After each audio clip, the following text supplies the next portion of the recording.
BB on the track. Yeah.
BB on the track. Yeah.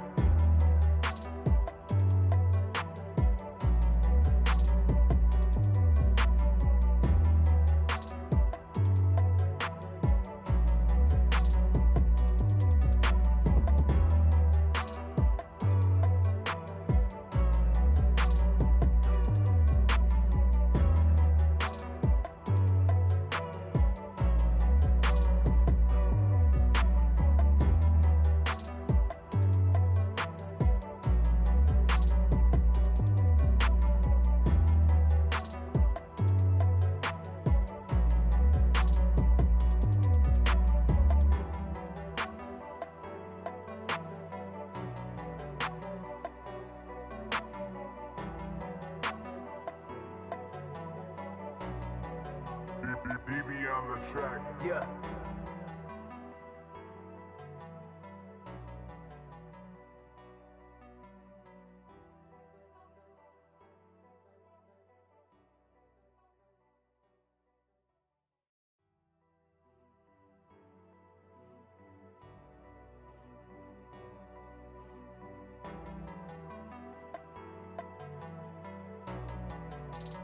BB on the track. Yeah.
BB on the track. Yeah.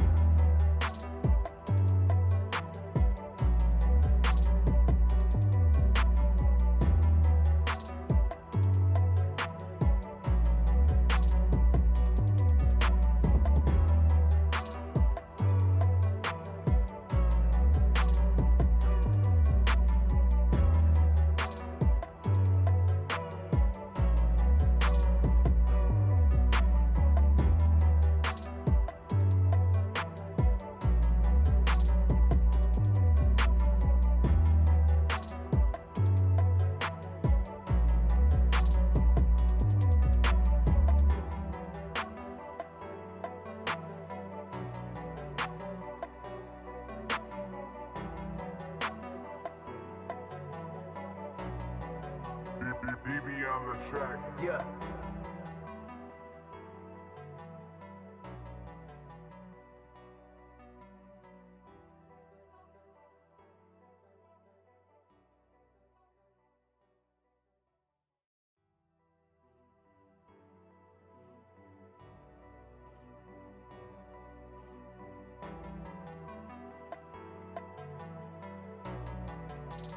BB on the track. Yeah.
BB on the track. Yeah.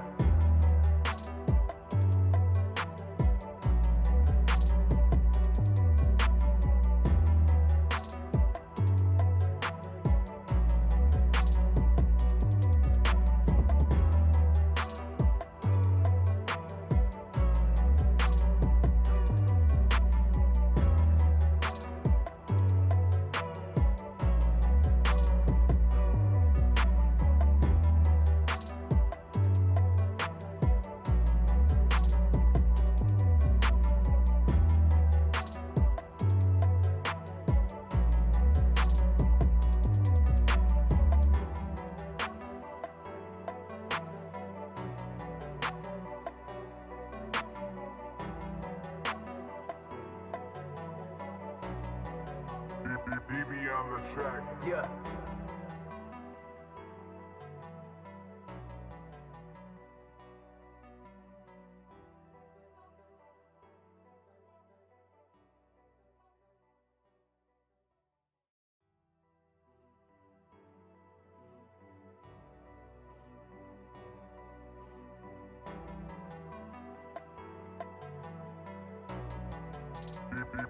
on the track. Yeah.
DB on the track. Yeah.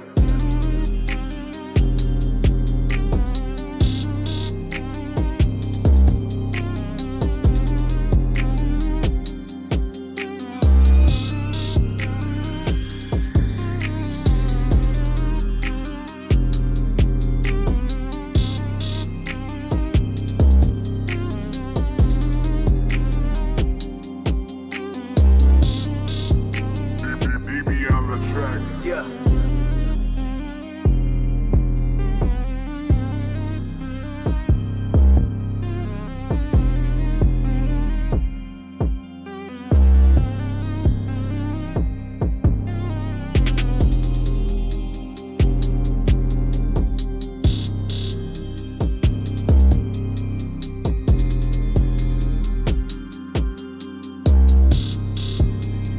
DB on the track. Yeah.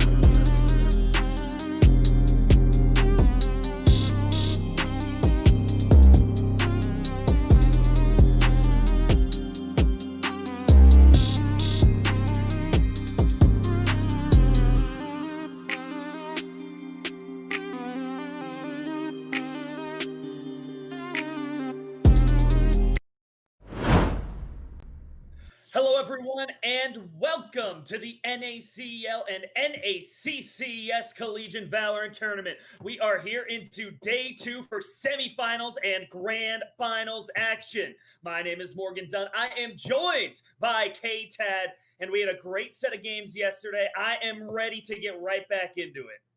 Yeah, for sure. Yesterday's games were definitely a lot of fun. We had, I think we had the wide spectrum of things, right? We had your instant 3-0, your 13-2. It was a really fast and exciting game one, but then immediately followed that up with a very, very hot and heavy 15-13 double overtime between University of Houston and Auburn. And I mean, coming out of that, I didn't think it could get any better. But then when we switched over to the half, seeing UCI and San Jose State Blue go the distance, that could have been a finals matchup, honestly. At any other tournament, if that was seeded differently, that was your finals right there.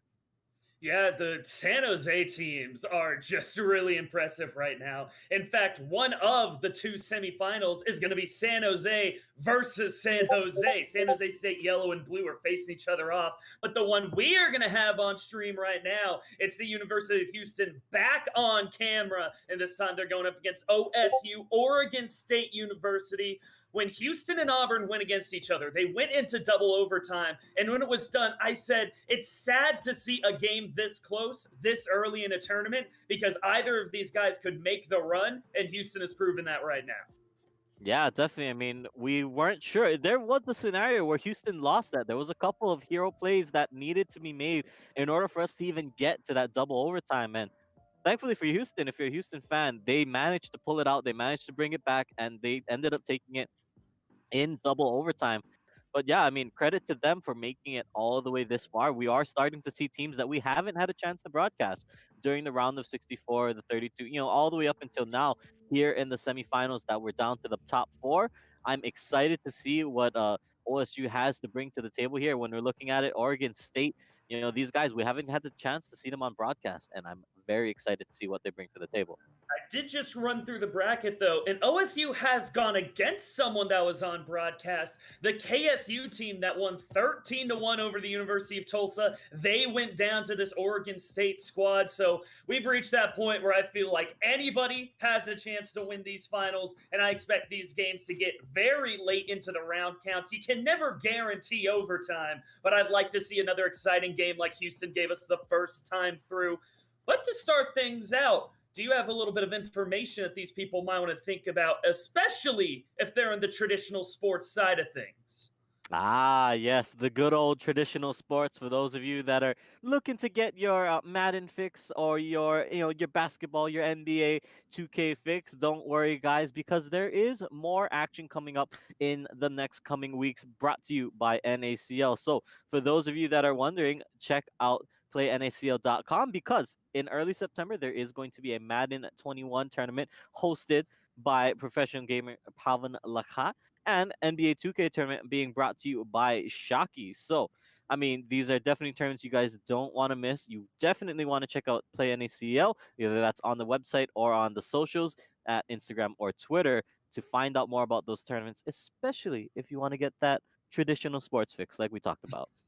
Yeah, and that's really awesome that Pavel is going to be hosting the Madden tournament. Like, that would be like Hiko hosting this tournament here, or a Simple going and hosting the CSGO tournament, getting that high level player to just come in and have the chance to play in front of a player like that. That's really, you can come and prove yourself. So very exciting stuff right there. Also, a quick thing to go over. We have a lot of amazing sponsors to help keep this tournament running. And the first one we're going to give a little bit of love here today is going to be 3 Commas. I mentioned them at the start of yesterday's stream. It's Mark Cuban's brand. The man doesn't miss in his investments, and he's decided to give the NACL a little bit of love. It is their first merch drop, and there are 5 items available for you to pick up. There's limited edition jerseys. There's hoodies supporting your favorite teams. There's the iBakers Clan and the NACL as well. If you're interested in collaborating for your own collection,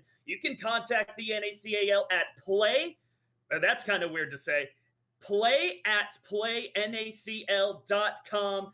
The NACL is a nonprofit collegiate league that hosts tournaments and leagues for different esports games. A lot of you guys already know that. We're working with over 220 teams. We have over 20 countries represented, millions of viewers. All of these items are now going to be live and available at https://3commas.com/collections/collegiate-collection. Go check them out for all your merch goods. Dang, Morgan, dropping the full link. I like that. If you guys didn't know, I mean, that is all the information I think anybody's going to need to get into that one. But speaking of any information or more information that you guys might need, we have a little bit of a news break brought to you by our very own Anna. So, Anna, why don't you take it away for our recent NACL news and esports events?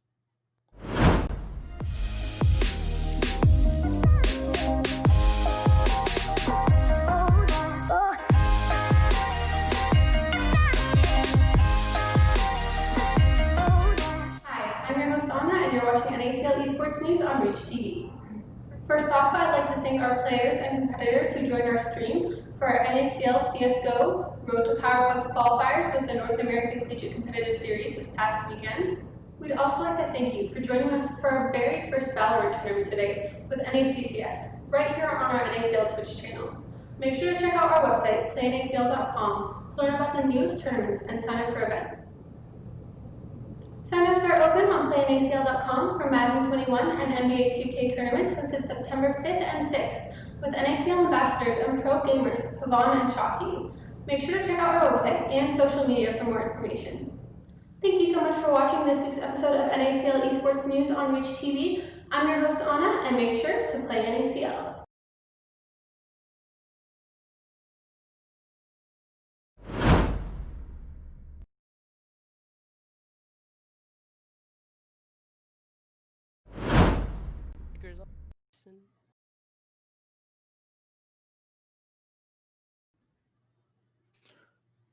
All right, thank you very much, Anna, our very own Anna Badoyan, and she had a wonderful thank you for that news recap. And I'm excited to look at back at what else we had. And we are this close to making it into the action, but as you say, we have one more thing from yesterday. It's the ace of the day coming at you from the first map. As a TU fan, it's going to be hard to watch, but I think all of you are going to get some hype out of this Marshall Lace coming your way. Can find someone, and they just open the door for him. Doctor gets a nasty surprise, and it is first blood again for KSU. Now trying to fire through the smoke. He gets flashed heavily, has to back off, but Senjo with a nice little quick scope as he knocks down Water Doggo. Remix finds the headshot back onto attach, keeps it only a one-man difference, but Senjo, did I not say you have to see what he can do on this sniper? It's already a triple kill, and again, TU can't even find their way on the site. In comes Remix, but Senjo with a quad, and now he has one more for the ace. I believe that is the Dark Shadow creeping up on him. Cypher versus Cypher hiding inside the smoke. Senjo, can you start off the tournament with a bang? It will be a miss to start it out. You know he wants it, but will he just get too focused on? Will he start to tense up? Can he find this last shot? Dark Shadow will get spotted out. He tries to run away, but it is an ace for Senjo.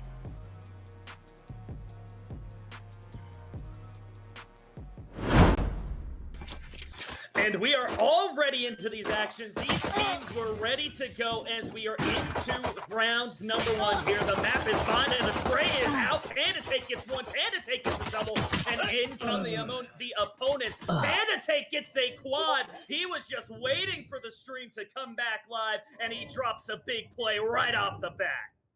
Yeah, that was an absolutely wild first round, and that was an absolutely wild retake for those of you.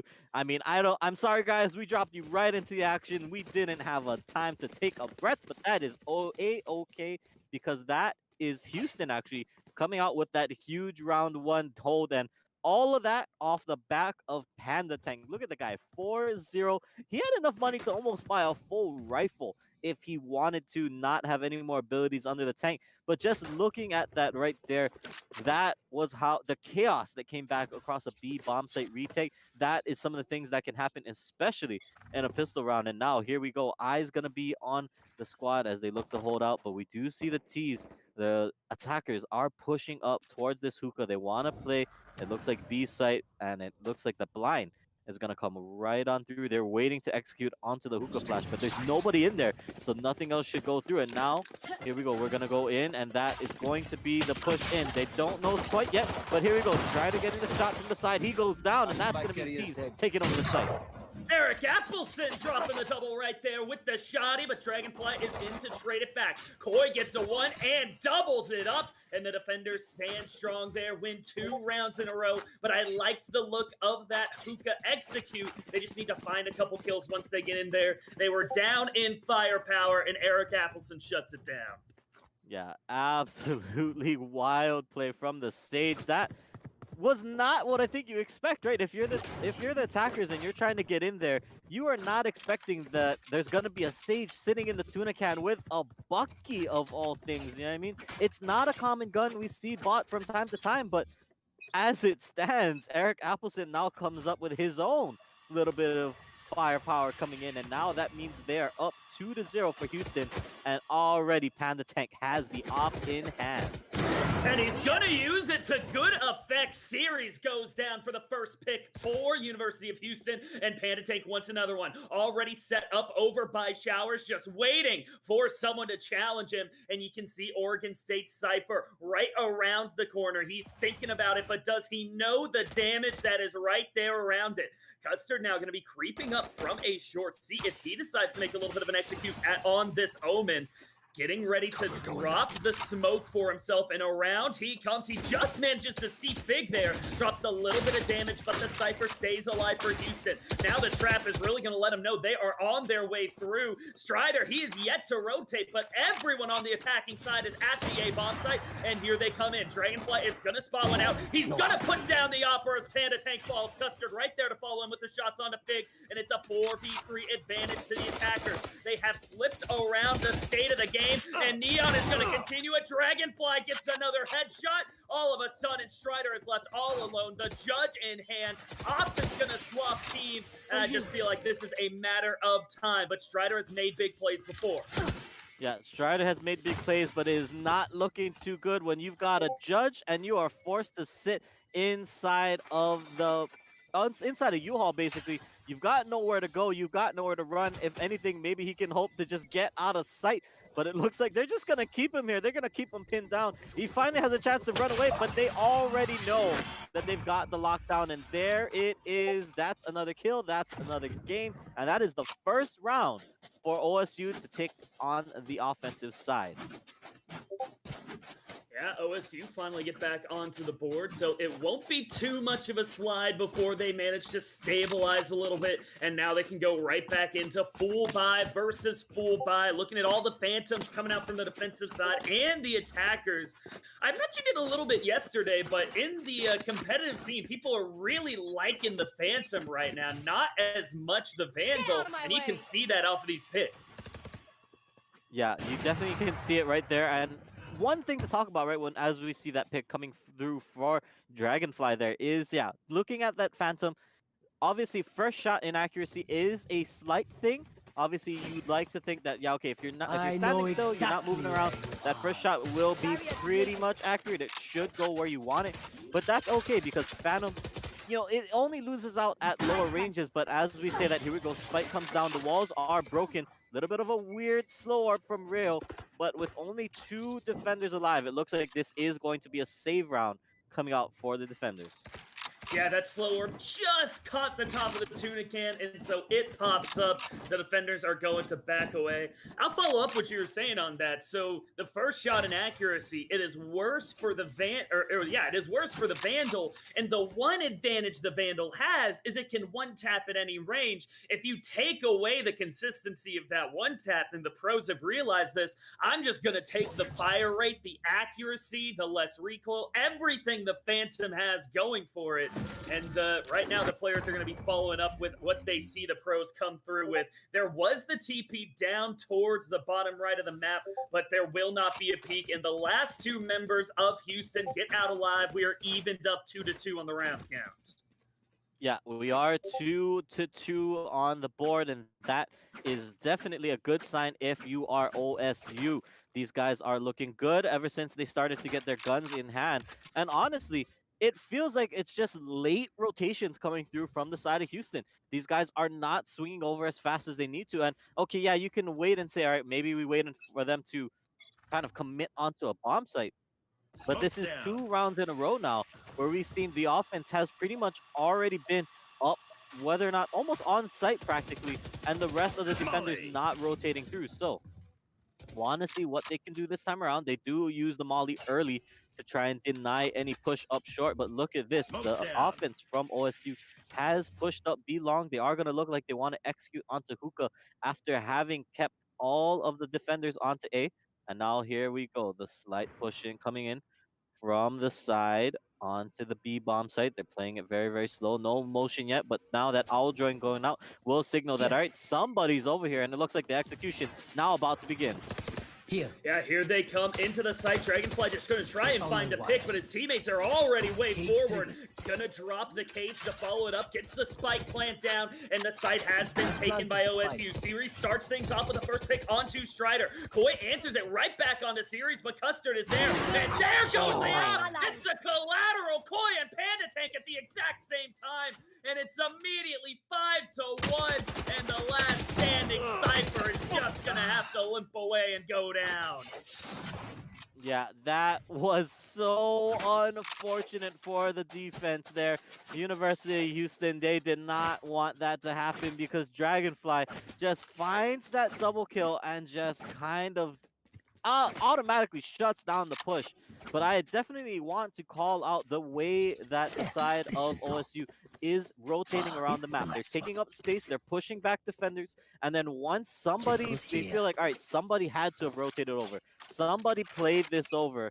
And then pretty much now they're just waiting around and then using that to shift around. And that is a big thing for them because that is buying them space and that is buying them the ability to overwhelm a defender onto a site. We see it again here where they fake A and now they're going to move 4 people up onto the, or they fake B and move 4 people up onto the A site. Molly comes out, but already the plan is going down. Now the defenders have to move.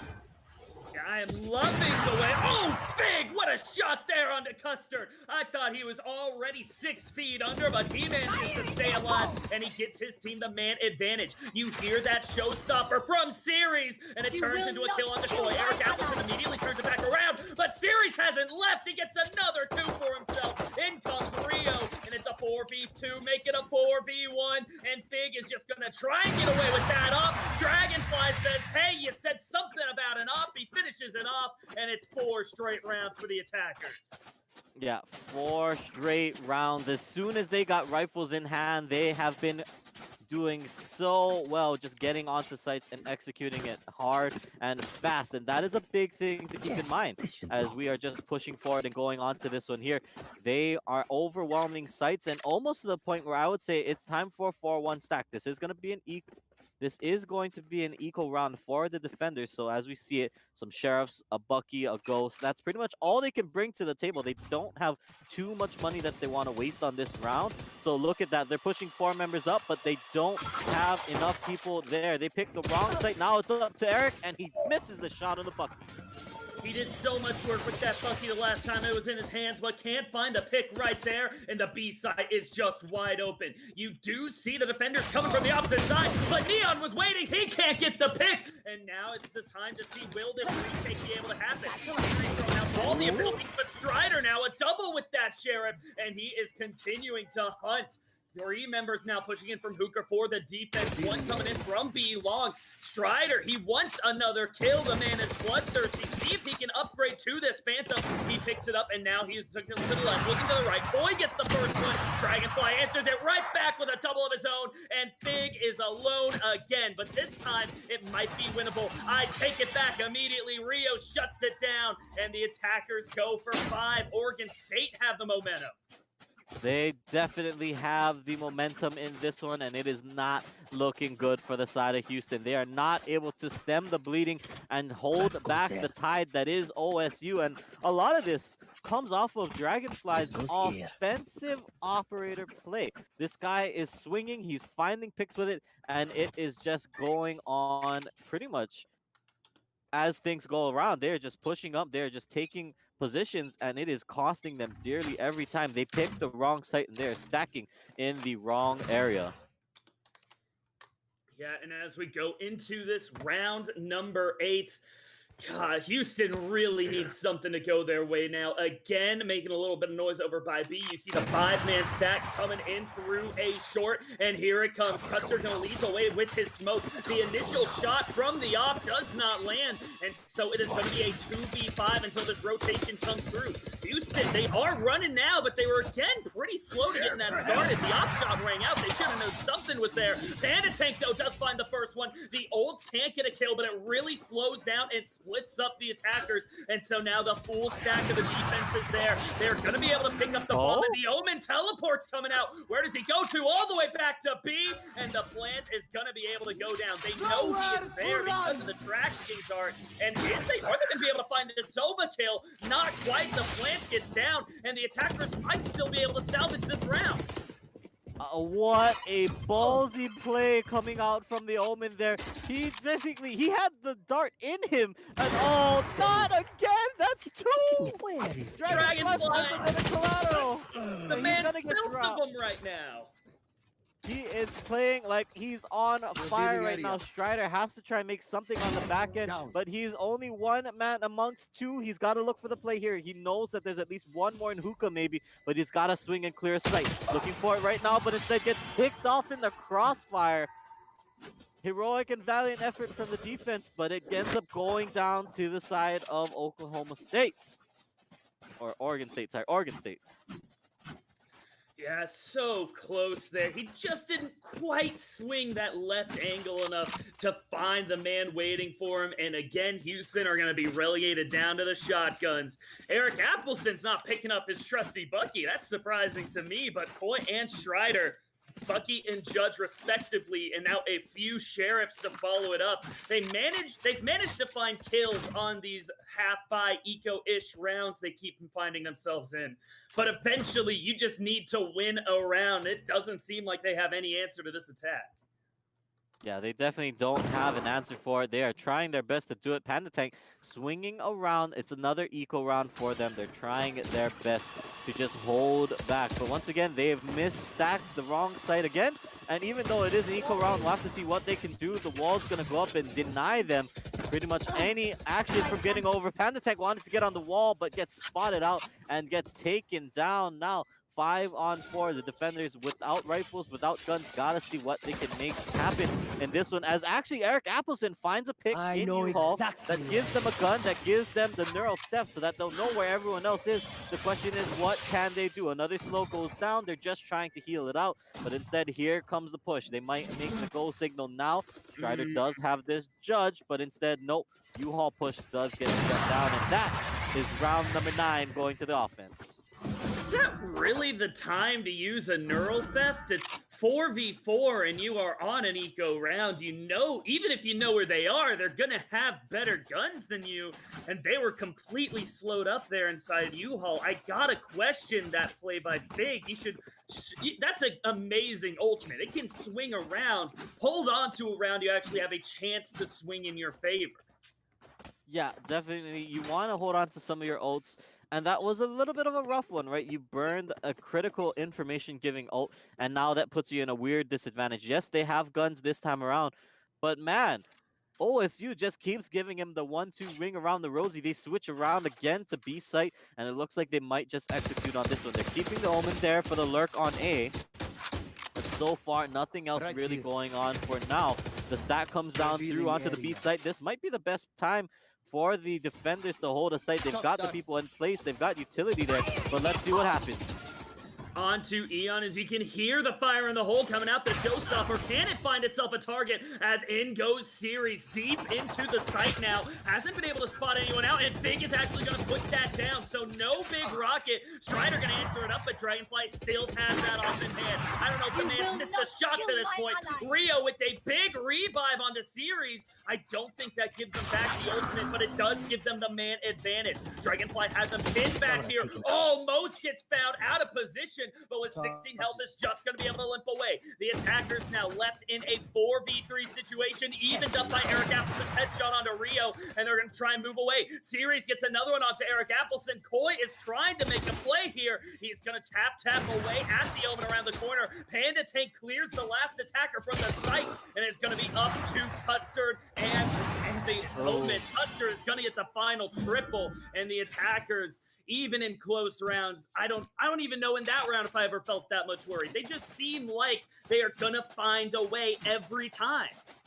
They definitely had the advantage that whole push. They got onto site early, they got onto site quickly, and this is what we've been talking about. The way they're swarming a site, it's questionable for sure for the defense because they're not able to pull back and they're not willing, I should say, to give up a site and allow their team to play retake. That was the closest round we've seen so far because they had a lot of people playing back angles. Now, this time around, it looks like the call might be for them to push up, and this time they are going to do it with the eco buys, but instead they do lose a lot of health trying to just get out of these aggressive positions. And it looks like they're going to push right on up. There goes Panda Tech trying to get something, but it looks like he will not get anything just yet. Just trying to hold the line for now. He did sneak his way in, tries to get Neon, but Neon shuts him right down. 5v3 now for the attackers. Pretty good overall on health. It looks like they must have already used the Sage Orb. But here's Eric Appleson, the judge from right underneath Hookah, and it's a triple for Eric Appleson. That is how you turn around an eco round. Look at the pile of guns now. It is a shopping spree for everyone left on Houston, and it is series versus the world. Gets the first one. The shot misses right there for Eric Appleson, but it is still a 1v2. They are going to go for the revive now. Makes it into a 1v3. Series is not able to finish it off, and now you're just trying to hunt it with this Sova ult. Can they figure out where Series is hiding? The Sage roll is kind of a double-edged sword right now, as the members of Houston can't get past it to push onto Series, who is going to get very aggressive, move forward, dodges the first shot, but Boy finishes it off, and for the first time in a long time, Houston managed to win a round. Yeah, that Thrifty coming in clutch, and that all stems off the back of Eric Appleson just shooting around the backside, hiding there with the judge. He needed to make that play work because now this gives them a chance to take it to 8-4 on the half. Still, keep in mind, on bind, that is not a scoreline you want to have on the defensive side. When you're looking at it here, 8-4 is not a good round. That's something that you should have been able to hold back. The way you rotate defenders around the site, first they were slow, then they're not rotating, or then they're not giving up the site fast enough to play retake. And those are two big problems for the side of Houston that we're seeing into this matchup. Now, yes, hero plays do count for something, but we'll have to see what happens next. As already utility comes down onto A. They want to look like they want to push in, and that's going to be the call to go in, but Panda Tank is waiting. Panda Tank gets the first one, but Rio very fast on the reaction to trade it back, and now we get to see if Neon Sub Ultimate can find anything. Does not happen. Dragonfly, though, the man has been solid since the jump, and with that off in hand, he takes down Fig again. There's going to be one man up for the attackers now, as two are set up right around U-Haul, the others hanging around A short. In goes the peak for Series. He goes down to Koi, but Dragonfly again gets Eric Appleson. They cannot keep peeking any angles, it feels like. Dragonfly is just right there. Boy turns into a double for himself in a 1v1 now versus the Sova, or versus the Sage. He'll drop the ultimate to force it into open, but Rio stays calm, cool, and collected. Wins the last round of the half, and will be going into halftime 9-3 for OSU. Yeah, 9-3 on the board. But for those of you watching at home, we are aware of some of the technical difficulties. So guys, bear with us. We are going to cut to a quick little break. When we come back, we are trying to get things sorted out, and we are trying to get some of these issues sorted. So don't worry, guys. We hear you. We understand. We know. We're seeing some things going on. So don't worry, guys. We will be right back.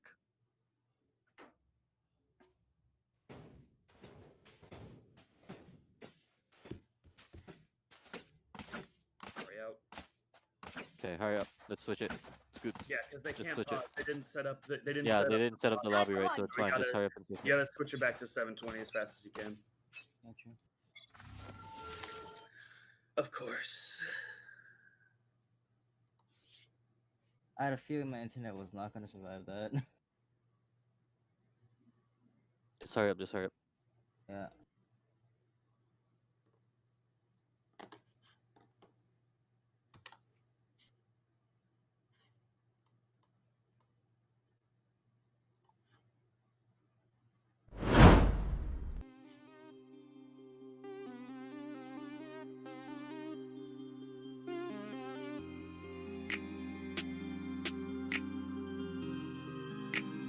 BB on the track. Yeah.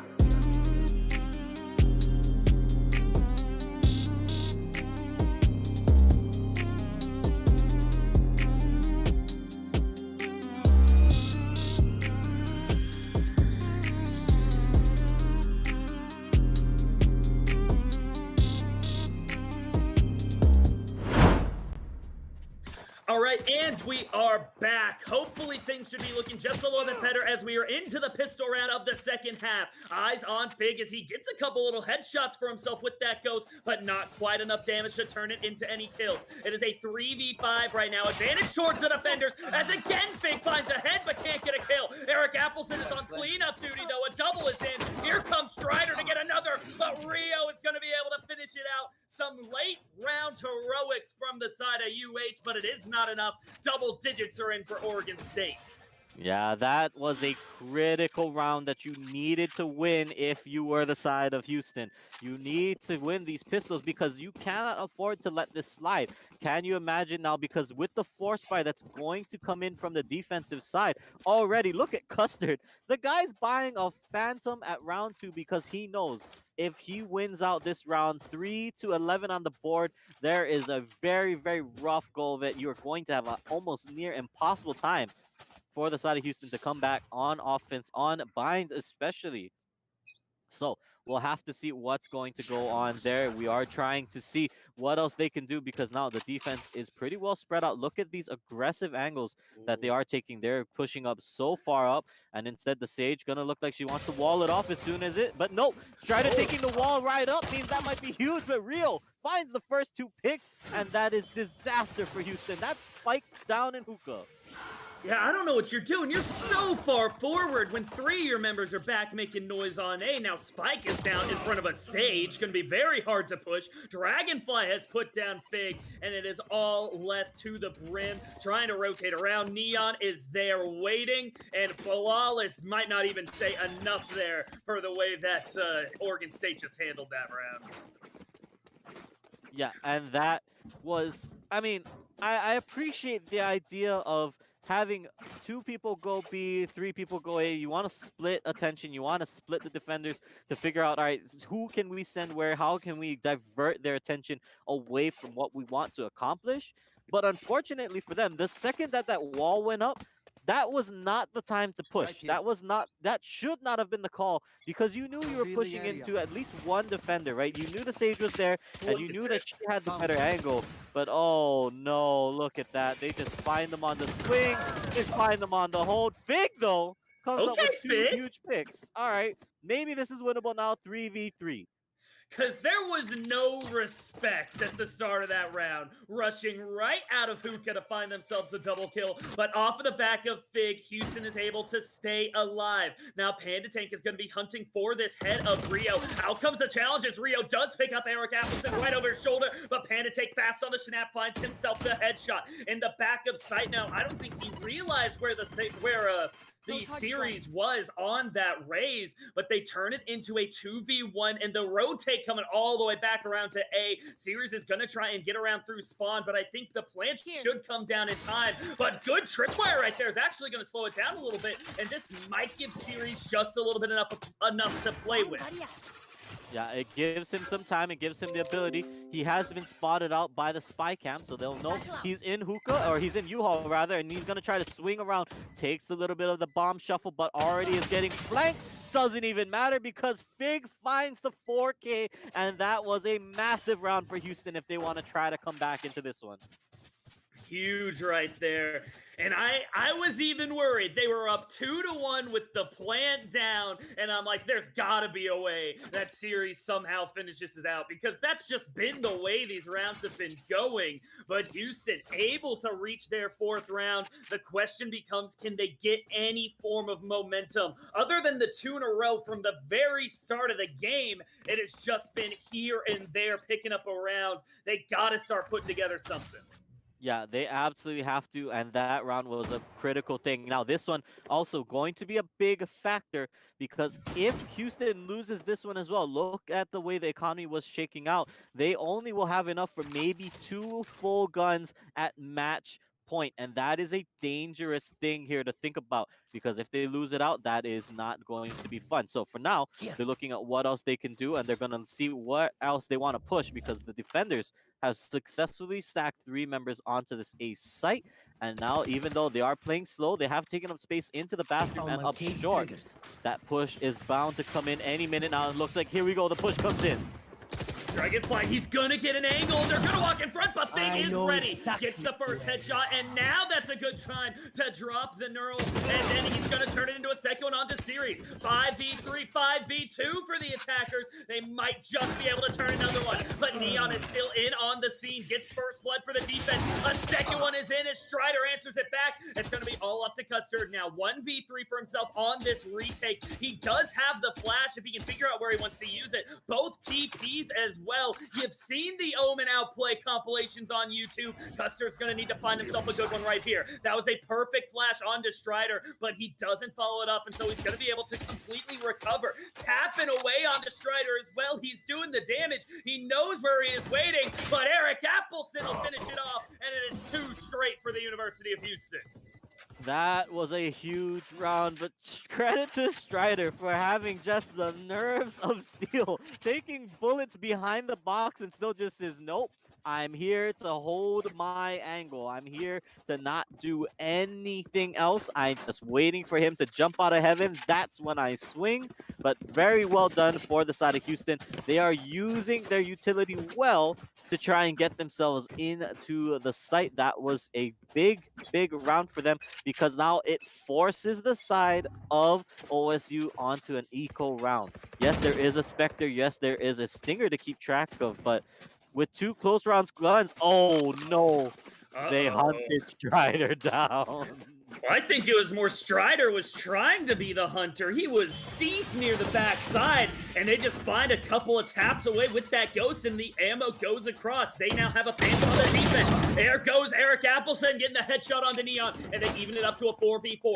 3-man stack rotating through Hookah now to try and make this retake happen. Rio still only has a Sheriff in hand, but Dragonfly is the guy to watch out for. Boy, gonna stand strong and get the kill, though. And so it should be a lockdown hold now for the attackers, but we have seen before the advantage slips away as Rio gets the kill, flips it around with that revive on the Dragonfly as well. He even knows his position. He's gonna get to the Phantom right on back as Rio picks one up off the ground. No. A second headshot for himself on the Panda tank, and we're into a 2v3, a 1v3. Eric Appleson all alone. The Stinger will be the one to finish it off, and the defense retakes it.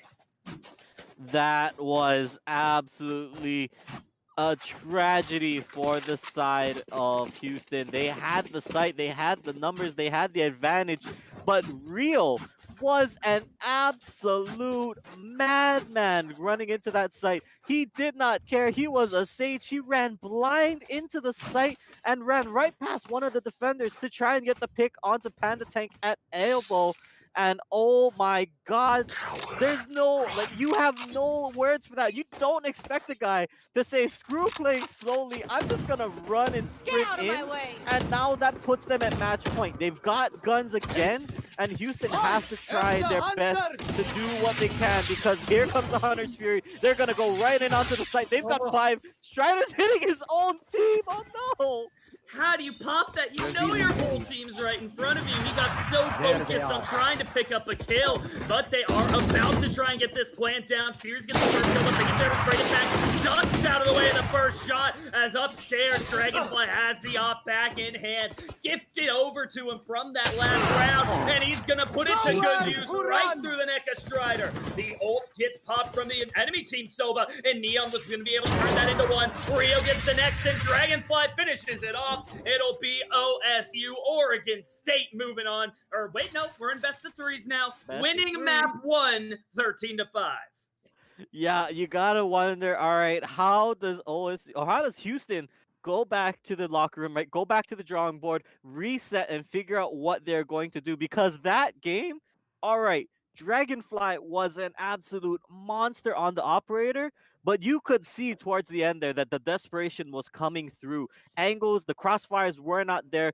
And when you have a mechanical misplay like that on Strider, you get at least 2, maybe even 3 people with his own ultimate in that final round. That is something that you cannot be doing when the stakes are up like this. And gotta wonder what types of adaptations we're going to see moving into map number 2, because so far it looks like OSU is going to be very comfortable moving into map 2. I don't even know what they really need to change. It just seemed like on the attacking side, they could not figure out those strategies that OSU was bringing in, even if sometimes they would throw the fastball, rush a sight, other times hit you with the changeup, flank back around the other way, play it slow, and every single time they just seemed a step ahead of Houston. But we've seen them play well. They took Auburn all the way to the distance, double overtime. The good thing now, we're into the semifinals. The thing I slipped up with right at the end, you have maps remaining. That was just map 1, best of 3. See if they can be able to turn a reverse sweep now. Yeah, you absolutely have to. 26 round wins is now what you need on the board if you are Houston. 13 is the score to beat unless we see an overtime. Yes. But still, I want to see minimum. Houston's won a game in 16 rounds before. They might want to see how high they can push that.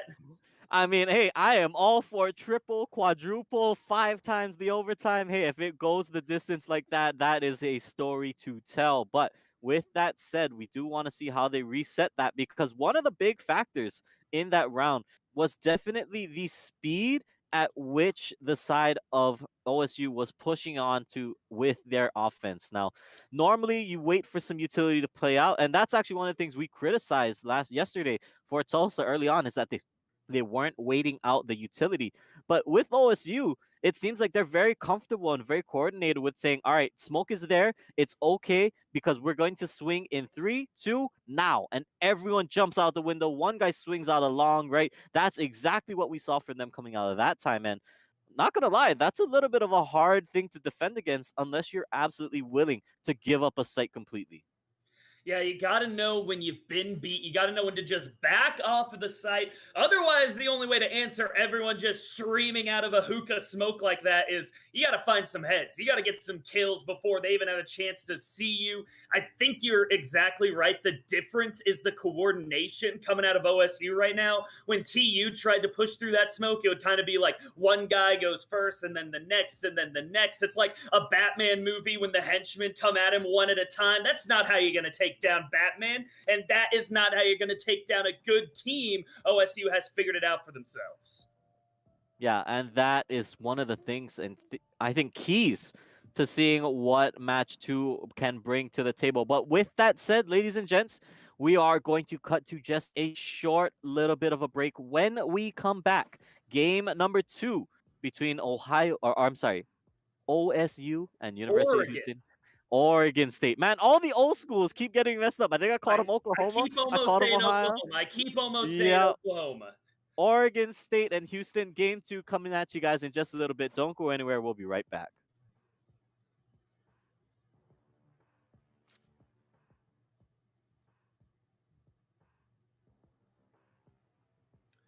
Now be sure double check mics, because someone texted me saying mics were on last time.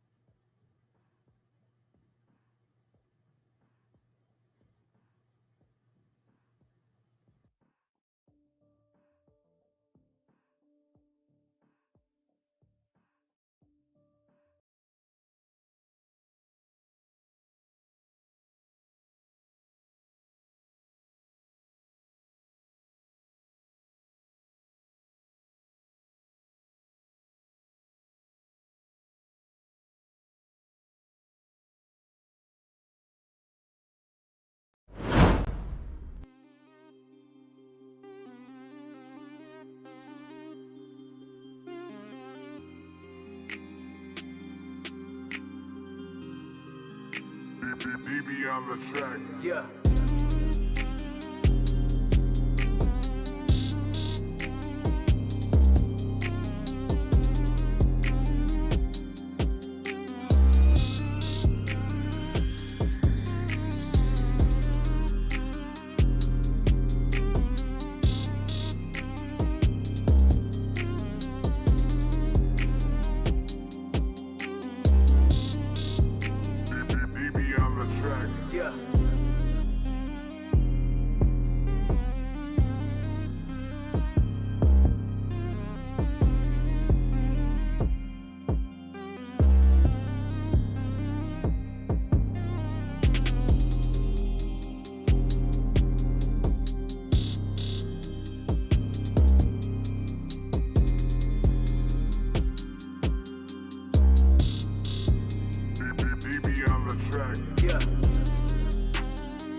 track. Yeah.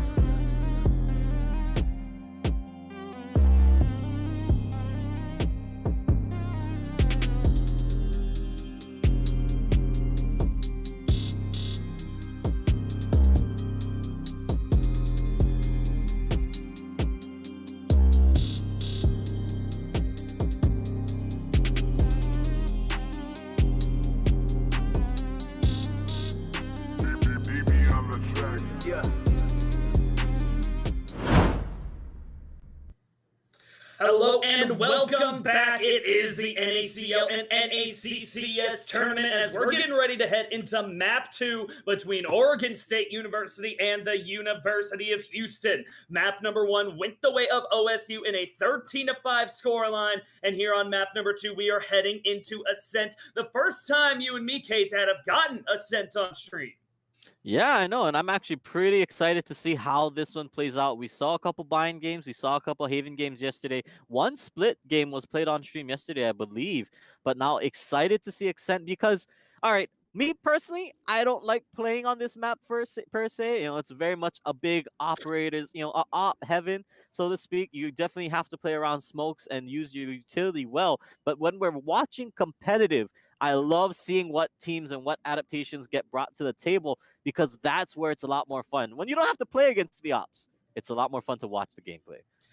To be fair, though, Dragonfly was going crazy with the op last time, and so I think we're going to have to keep an eye on him to see if he can just shut down this map right now. I believe OSU definitely has the coordination to block up those lines of sight, shut down the ops a bit more effectively, but from what we've been seeing so far today, the question becomes, can Houston do that? Can Houston get the ops out of the hands of OSU and manage to still win some attacking rounds? As we are getting ready to go into this map, are there any specific strategies you want to see the teams get busting out other than just op down mid? I would love to not see as many ops. I definitely, me personally, I like to see more rifle play than anything else. I think it's a little bit more interesting to watch, but still, when somebody busts out a crazy op play, you get to see it. Now, if we were to talk about strats, I would have liked to see maybe a Sageless. I mean, obviously now as we load up and get into the first round, we are not going to see Sageless. We are, however, going to see a breach. Yeah, look at that. We've got a new character, a new agent that we don't commonly see. Yeah, that's an interesting one. So that's going to be seeing where Fig takes that can really be make or break for these strategies Houston is bringing out. They might be feeling the pressure right now and saying, all right, let's bust out the pocket picks. These strats we've been working on, other people might not know as much. And it is going to be answered by the equivalent on the other side would probably be the Sova, as it will be the Jet versus the Phoenix in terms of duelists. And here comes round number 1. Immediately Fig going to try and take a little bit of control of mid. He is spotted out by the Sova dart, but around the backside comes a big push by the defense. Siri's going to be the first one out on that Phoenix, getting sprayed down by Koi, though. Rio is immediately there to trade it back, and we're into a 4v4. The remaining members of Houston kind of stuck in mid. Yeah, they are forced to retreat there off of what was a very aggressive push from the defense. They swing right out of B main, and they just try to look for whatever picks they can swing off of a well-timed Omen blind. But now look at this. The rest of the offense, they're deciding that A is now going to be the play. They push some Cypher cages out. They're using utility to try and push forward. They're trying to get all the angles cleared out, as now they have slowly crept up. Strider might actually find somebody on the flank here. If he looks through the window correctly, he's going to break glass now. This is going to be a huge flank. There's one, there's two. The double headshot is there. There's only one defender left. It's the Cypher, and Strider finds 3 in the opening round. Absolutely turned into a huge play. Well done there by Strider to not just immediately bust open the window and swing towards heaven. He waited for a target to come ahead, completely got the drop on his first target, and from then was just playing target practice. 1, 2, 3, they all fall, and Houston have a lead. This might actually, wait, no, they got out to a lead in map number 1. They won the first 2 rounds, so I'm going to be hesitant about getting too excited for Houston this early. Yeah, Morgan, let's not cast the curse on just yet. I'd love to see 3 games if at all possible. Very, very risky swing coming out from the Phoenix on the defensive end. We just wanted to get information, but now it forces him back. It forces him to give up space, and oh no, series just gets dropped in, and now the offense can push towards A. Yeah, they do have the Cypher to the right side in a long, but he's not going to go and challenge him quite yet. He's still watching a flank that is definitely not going to have anybody coming that way. Up inside of heaven is the Sova trying to drop some shock darts in. The door is going to fall. Big sprays more onto that than any enemy, but he definitely gets hit by the shock dart right there. A big chunk of damage coming off. Strider, they'll back in with that goes. He gets the first one. Dragonfly now going to try and make something happen, but Eric Appleson is fast on the snap, shuts it down. Strider with the second, and it's all down to Custer into a 1v3. Koi doesn't need to see him to finish it off, and 2 straight go the attacker's way.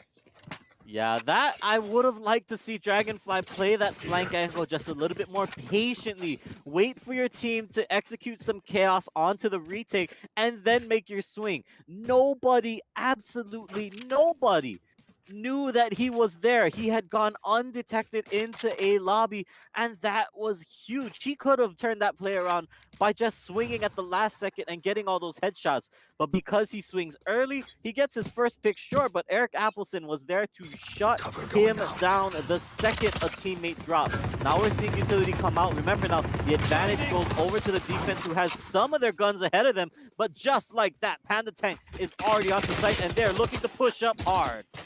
Fake gonna try and stand his own right now, but he is completely blinded up by Custard. That's a free kill going his way. Now we find ourselves in the 4v4. The plant did get in, and there are 3 members in on the site for the attack. Custard just creeping around inside the boathouse, see if he can spot anyone. As Strider gets his first kill, but Custard is right there to trade it again. The slow orb will keep him from coming around that side into the site, and his teammates are still on a very long flank to get over here. The bomb is starting to run out of time, but Custard drops that smoke, and he's looking to make a big play. Out he comes, blinded up though, and Eric Appleson gets it. Panda Tank follows it up, and it is series all alone into a 1v2 now with the Phoenix. Panda Tank gets himself a triple, and the attackers go 3 straight.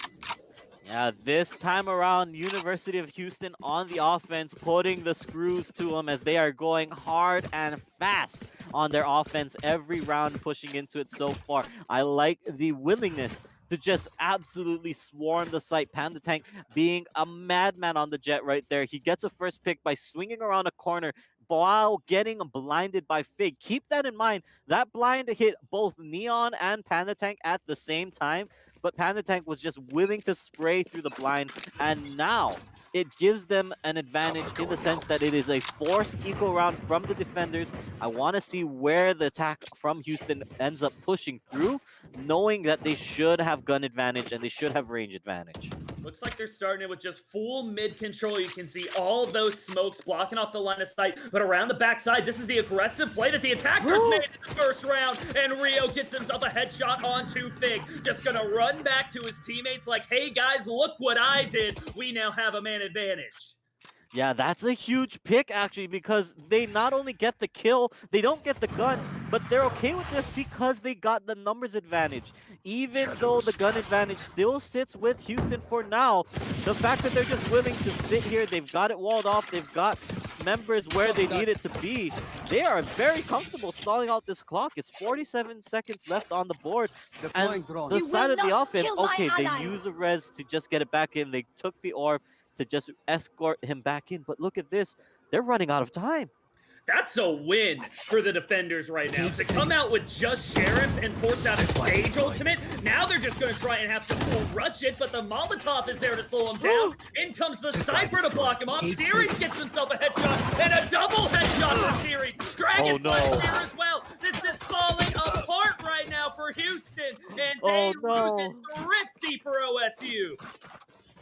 That was disaster for the side of Houston. They got stalled out so hard. And just as I praised them for being willing to just take a site heavy and fast and play that loose style of just, we're going in, we don't care how many you have on the site, we are just going to beat you in the frag. They play around slow when they had no reason to. It was an eco round. There's no need to just stall it out and play it slow. You know you've got the better guns. You know you have the eco for it. And because they choose to play it slow, they're forced into a terrible decision up cat at the last few seconds of the round. That is trouble now because Houston is in a disadvantageous position. Yes, they still can afford rifles this round, but if they lose it again, oh no, here it goes. Here he pops the ultimate. He's going to find one for himself, go right back in to meet up with the Cypher as it leaves an opening for Custer to get the second pick. Now a 5v3, 2-1 advantage for the side of OSU, and it is Eric Appleson on the hop all alone. How many can he pick off as they want to hunt that one down? Slow peeking now around mid. Can he find an angle on any of the surviving members? But how quickly the tides can turn. OSU have found themselves, and Eric Appleson is all alone back at spawn. He definitely has to hold on to this op. He cannot afford to lose it because that just means they will have no guns available. That was a big shot to miss. It's an off-on-off angle, but the pistol comes out. Dragonfly gets the contest, and that is exactly what I was trying to allude to earlier. If you lose that follow-up rifle round, now Houston, they not only drop the 0-2, they drop themselves into a bad economy. They don't have rifles anymore. They now are the ones looking for a thrifty play. And honestly, on offense, on Ascent, that is a rough one to go of it because you definitely want to be able to play these long angles. If you force yourself up to be short through main, that is going to be a problem because the defenders can just pick you off slowly. They're spamming the wall. They're trying to get the start to play, but Dion says, I can do that too, and he just stabs them right back. They all run away as they're just trying to hide, but look at Rio. He's on the flank. He's looking for blood. So close to walking directly into that Odin. They hold off for a second, but when I saw them all stacking up over by B, I thought this might be a massacre. Still, though, a lot of damage from that Odin did manage to make its way through the wall. Real's gonna get right out of the way from that stun. Does get flashed, but I think he's gonna be able to survive. Oh, how do you hit that shot, Rio? Completely blind. He finds the headshot onto Panda Tank, and he stays alive. The push is shut down from the attackers, and Houston are wondering, how do we get back to that rhythm? We got off to a hard 3-0 start, but it is all going the opposite way. Rio is just passing through the smoke as he gets a double kill, but Big is there with the sheriff to trade it back. Neon gonna chamber a whole lot more rounds, and the spray is out for the Odin. Can he pick any up? Neon actually still not onto the board with any kills, but he is definitely being an annoyance for Houston. Out they come. Jerry's gonna find one, but Boyd trades it right back. Custer finishes it off, and the defenders manage to stand strong. Yeah, they definitely wanted to do a little bit more of that chaos, but that is still not a bad round if you think about it for the side of Houston. They made it a little bit more expensive than I think the side of OSU would have liked to have, considering that 3 members got dropped, and yes, they do end up winning the round, sure, but now we find ourselves back to about an even state. Some of the OSU members still have some money, so keep in mind they can still buy for a few more rounds out, but still, the side of Houston has guns back in pocket, and now they want to see what they can accomplish with this. Because Neon, he's just looking for the spray all day, every day. Won't get any more, but still, I respect the Sinatra play. You got 200 bullets each round. Why don't you use all of them? He's playing a support Odin with 0 kills but 5 assists, and I'm just loving watching it. When you take a look at the ultimate economy, though, to see who can actually take this tiebreaker round for the moment, there are 4 up right now for University of Houston. There's a great one in that breach to try and open up a site for themselves. They don't have the Sage, which is being picked up by OSU, but it should still be an advantage towards the attacker's side as Panda Tank is smoked off, but he's looking to go right in through it. The smoke on the opposite side lets it be wide open, and this is up close and personal around the smoke. Who will get spotted first? It's going to be Coy, and Rio sprays right through that blast, and he gets himself a kill. Panda Tank right back to answer. and cuts it around the backside, turns Oh, through. Strider stands strong, and you can hear that breach ultimate about to come through. Neon completely decimated by it, and Eric Appleton is on the follow-up. The Cypher ult is coming through now from the side of Houston. They want to finish this one off. They want to guarantee the round, and Strider's going to be the first one to start it. Now into a 1v3 in the back of sight. The first stop shot is this. Strider just managing to stay alive with 7 HP. Fig finishes it off on a Dragonfly, and the attackers Houston retake their lead. Yeah, that was a huge round for Houston to win because it gives them the ability to maintain some eco. It gives them the guns, although it did cost them 2 big ultimates. The Rolling Thunder coming out from the breach meant that, yeah, they were guaranteed a bomb plant, but I think the credit to where credit is due, Koi and Panda Tank swinging up and opening up market for the rest of the defense gave them that play because they knew already from the rest of that, okay, Neon, he likes to spam with the Odin from sight, so he's guaranteed on the back part of the site. They immediately use the breach out to push him out, get that free kill, and the round was pretty much guaranteed following that play. So now, Houston switching over to a default strat, trying to play it a little bit more slowly, but I don't think they realize that the offense is swinging right out of A main. They're going to find the tripwire. They might play it a little bit more slowly now, but instead, no, here we go. They're going to go for the play. They go for the swing. They find one. They're trying to get Panda Tank. That's 2 for Dragonfly, and that is a trade. And now that is an opt-down if they want to find it. And Dragonfly, he's going to actually instead just use the Cypher ult, and around the backside, he's not done yet. It's a quad for Dragonfly, and he's just going to run back and say, you know what? I'll take the opt-2. What an unfortunate turn of events if you're on the side of Houston. You don't expect the defense to push out so aggressively like that onto A. They had everyone watching down mid, and the execution on that was flawless from the side of the offense. Series and Dragonfly, they break the tripwire and swing as fast as they can. Yes, Series gets picked off by the op from Panda Tank, but it didn't matter because Dragonfly just went full hero mode at the back end of that one. That was a rough round to lose if you're Houston, and now they got to try and play something a little bit different. It looks like the call is actually going to be to just hard push up A, but instead they got the Omen ult out, and it feels like they're going to back off now. Yeah, good play right there by Series to drop the Molotov. He heard him running up, slowed it down, and now you can see Houston. They're starting to rotate way back around the opposite side. The bomb is still hanging out here. He doesn't want to overcommit quite yet, but their jet is at the left side of the map by B, and it looks like his team is going to get set up to follow him across there. Fig now going to lead the walk down catwalk. It's Dragonfly, spots out one. I believe he even tagged him, looking at the low health on the Cypher, but he's going to get up close now. Misses the first snapshot, going to cover it up with the trade and escape out of the way. Well played there by Dragonfly. He didn't get a kill, but he stays alive with that op and just leaves it up to Series now to hold for a few more seconds. The attackers stack their way up in B now, though, and they might be able to turn it to the left towards market.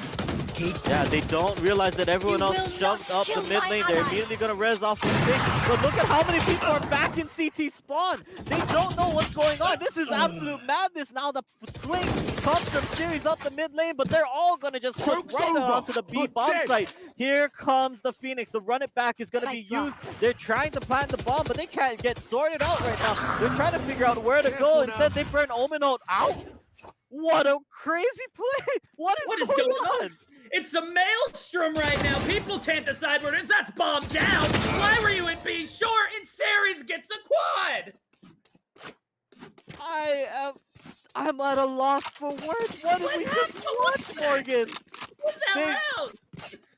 So many. Oh, okay, wait. There was at least 4 ultimates used that round. Okay, all right. Let's. All right, everyone, take a breath. If you're watching at home, take a breath, have a sip of water, and let's break that down because there was a lot to unpack there.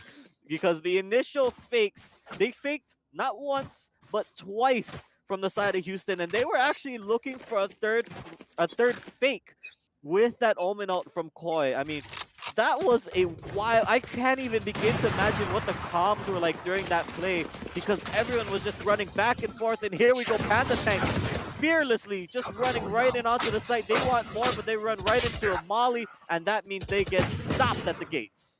Series waiting for it. Perfect molly. He got the 2 kills, so he can even heal up with the second one as Dragonfly from Heaven gets one. Series gets the 4th kill of the round, and it is all finished off flawless. The opposite of that last round. you said, what did you think the comms were when everyone was stacked up in mid? I like to think it was something kind of like just indiscriminate screaming from both teams. I mean, that's what I think the end of that round sounded like. Somebody was calling for the Omen ult to A, I think, because that was the only explanation I could think of as to why you burn everything to get onto B site and you don't even plant the bomb.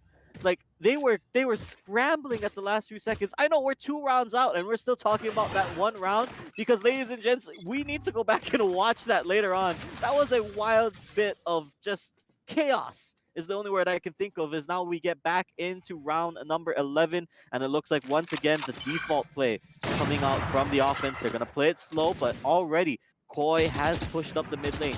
He's got some positioning now, but can they get anything off of it? Because the rest of the team is trying to push up B main.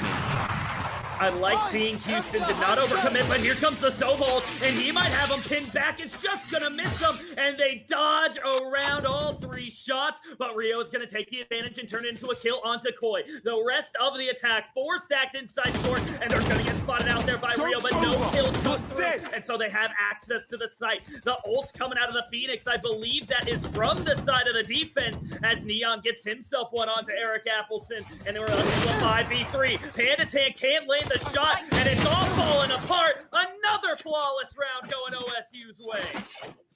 That was ballsy from Rio. He hears Panda Tank miss the first shot and just swings out with his own operator to just be like, nope, I am the better opper this time around. So a little bit of a rough one from there, and I think all of that stemmed. Here's the rough part about that play, because all of that stems on whether or not Koi gets a pick on the flank, right? The rest of the squad was up B main. They were looking for an entry onto it. But because the fact that Koi gets spotted out early by Rio means that that play is now a moot point, because you have 4 members stacked in, pushing into a site that don't have the utility anymore to just get on and correctly execute. Here in the last round before the half, we'll have to see how they play the default out a little bit better, because they do have members pushing up through mid. Now it looks like the call is going to be to rush up Cat, and if they can find this pick on Series, that's going to be huge, but he gives it up and he just plays back. Again, good movement by Series. Is going to be caught right there at the end, but the Cypher Tripwire will slow him down and give him a little bit more time. Out comes Strider, immediately goes down, but Koi answers with a double kill of his own, and Big gets one more. 4v2 now for the attackers, following up on that Breach ultimate, and there was only the Sage ult left, trying to find the revive, does get it onto Series, and that's probably the man you want alive right now. The duel is on the side of OSU, as Rio goes for the peak, misses the shot, but follows it up for the second. Now we are tied up 3v3, but that bomb is planted on site. Yeah, Series trying to heal up. He's trying to find his entry in, but there are members holding on the defense. There's somebody right around this wall. If they swing it, they will find it, but Eric Appleson finds the first pick with the op, and that's the guy onto heaven. The rest of the squad now trying to TP out, but the op is still going strong from Eric Appleson. It's a one-on-one. He needs to get this defuse. He misses the first shot, but the volley takes down Eric Appleson, and that means Series comes up with the clutch 8-4 going into halftime.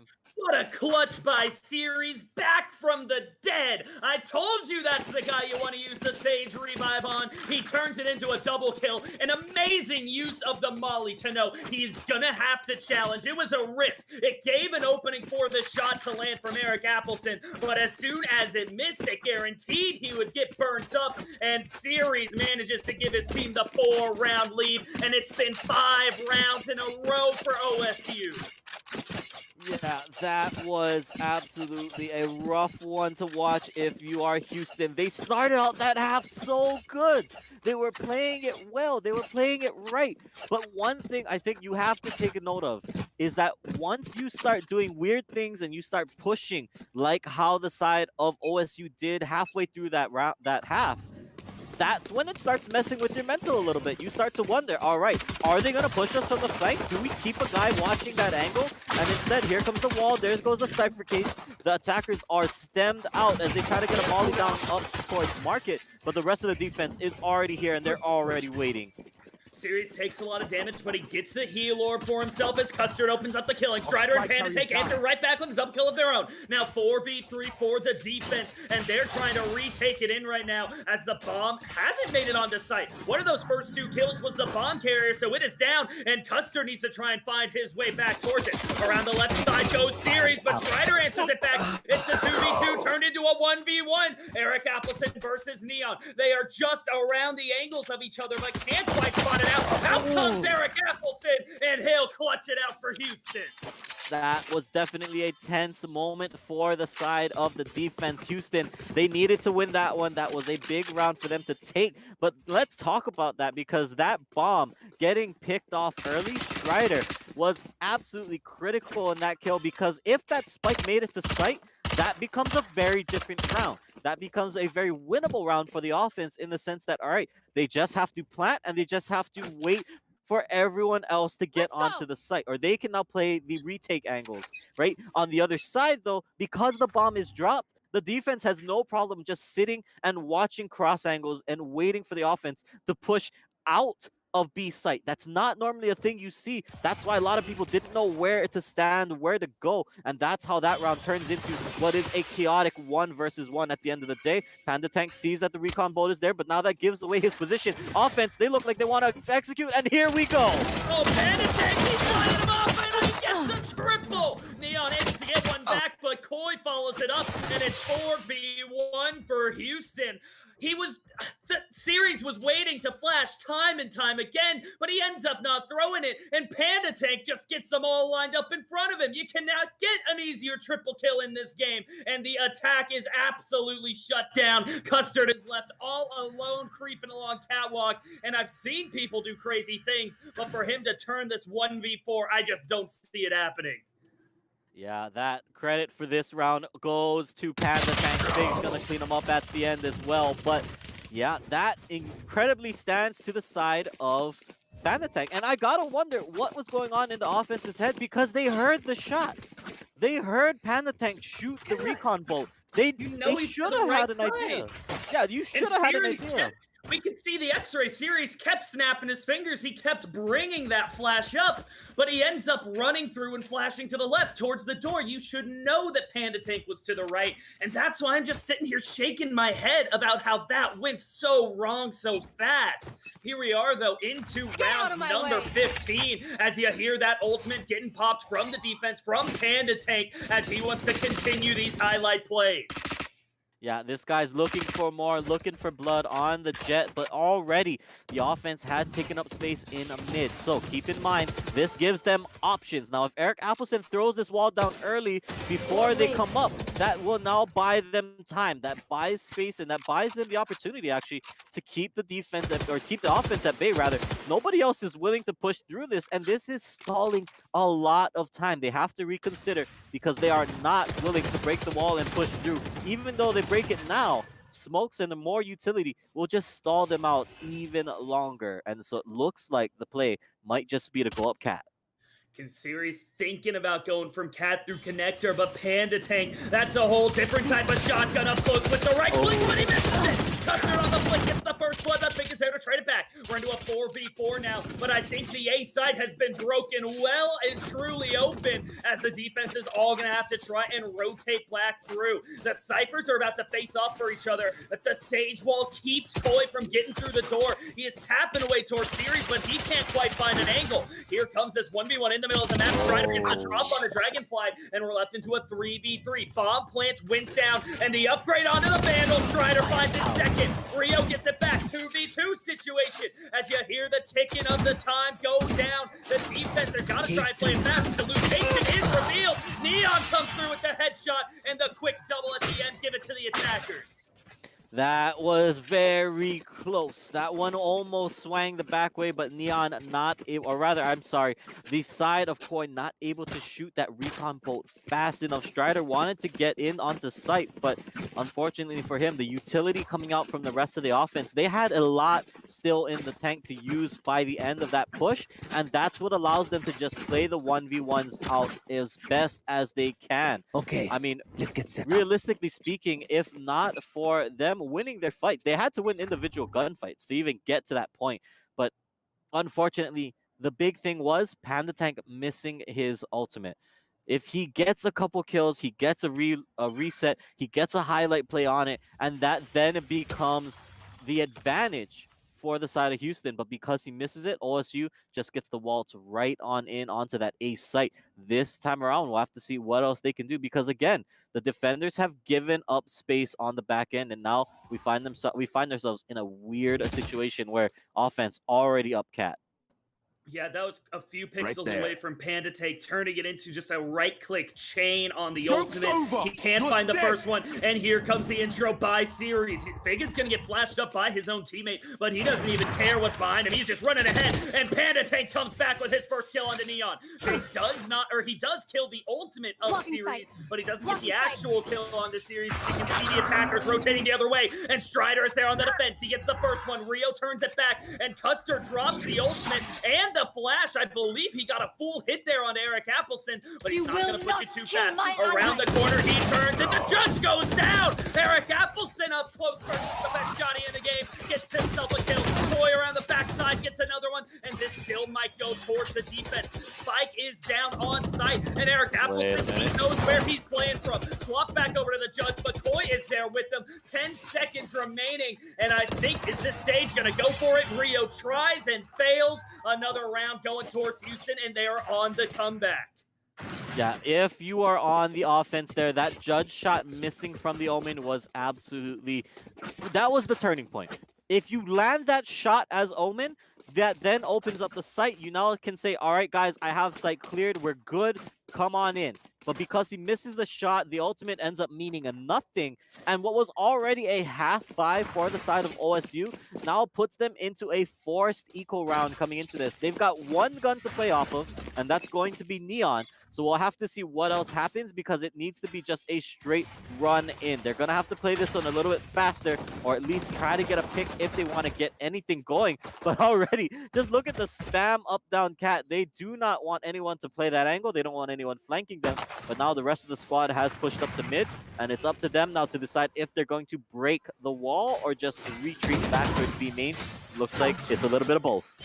Eric Appleton is going to take down the Silva drone. I like the throw of another slow orb because he knows he got spotted out, and he's just like, I need a little bit of time to play with. Both slow orbs go down, and so nothing is going to be pushing in through mid. You can see the bomb now rotating towards the left side, in towards A short to meet up with the Silva, as out comes the recon bolt. Does not find Strider, so he is still an unknown on site. They have a good idea of where Eric Appleton is waiting as Fig continues to give that support. That's something that Breach is really good on this map. He can support mid from the A side, and he continues to do it. But here comes the swing. Eric Appleton with the double. Trying to turn it into three, but has to pull out the pistol. Staying alive with that right click. Fig answers, gets it, and it is now a 5v2. Eric Appleton, huge with the double headshots.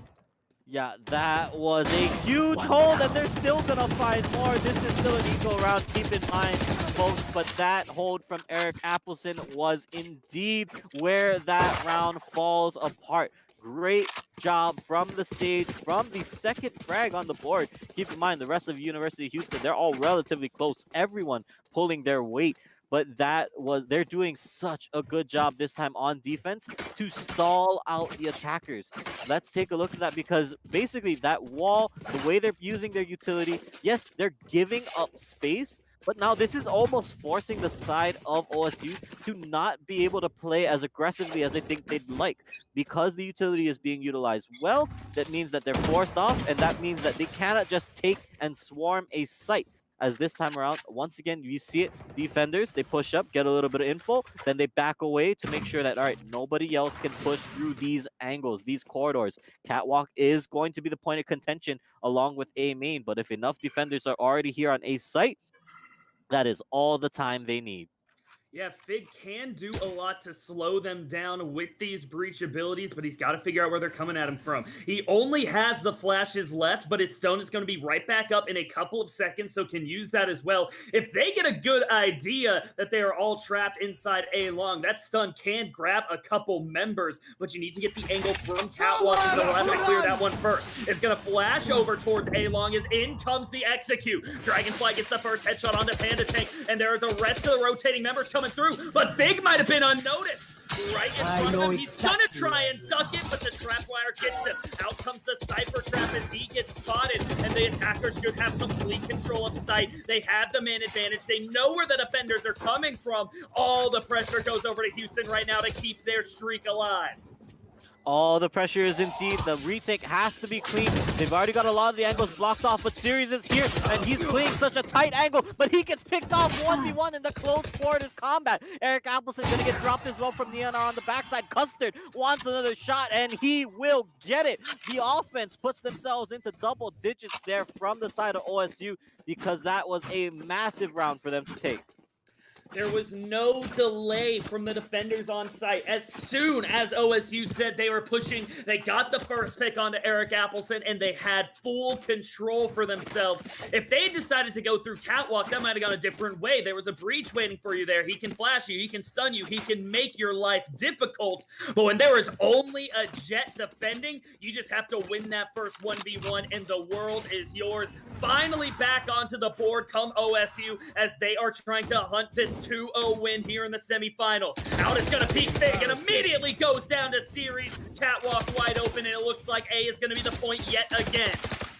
Yeah, A is going to be the point of contention, and this is all off the back of this man right here. Series has been the entry fragger, and he has been doing an amazing job at just pushing in and giving his team the ability to take space. Right now, they're trying to push around, and so far they're using utility to move up, but Series might have been able to get into this weird little angle here. I don't think they'll know where he is, and instead he uses it to burn back, but Neon with the huge pick onto Eric Appleson. The double ops find the picks, and that means it should be 11-8 on the board after this one. OSU is striking hard.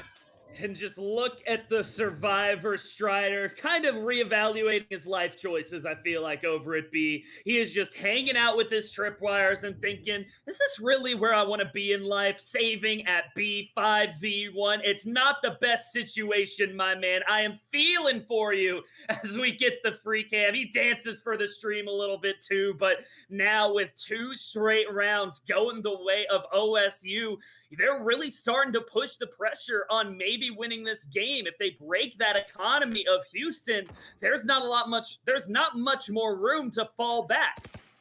Oh man, they've gone hunting so hard. They want to find Strider right here. If they swing this corner, they might know it. Instead, there's a trap. Oh, Custard goes down.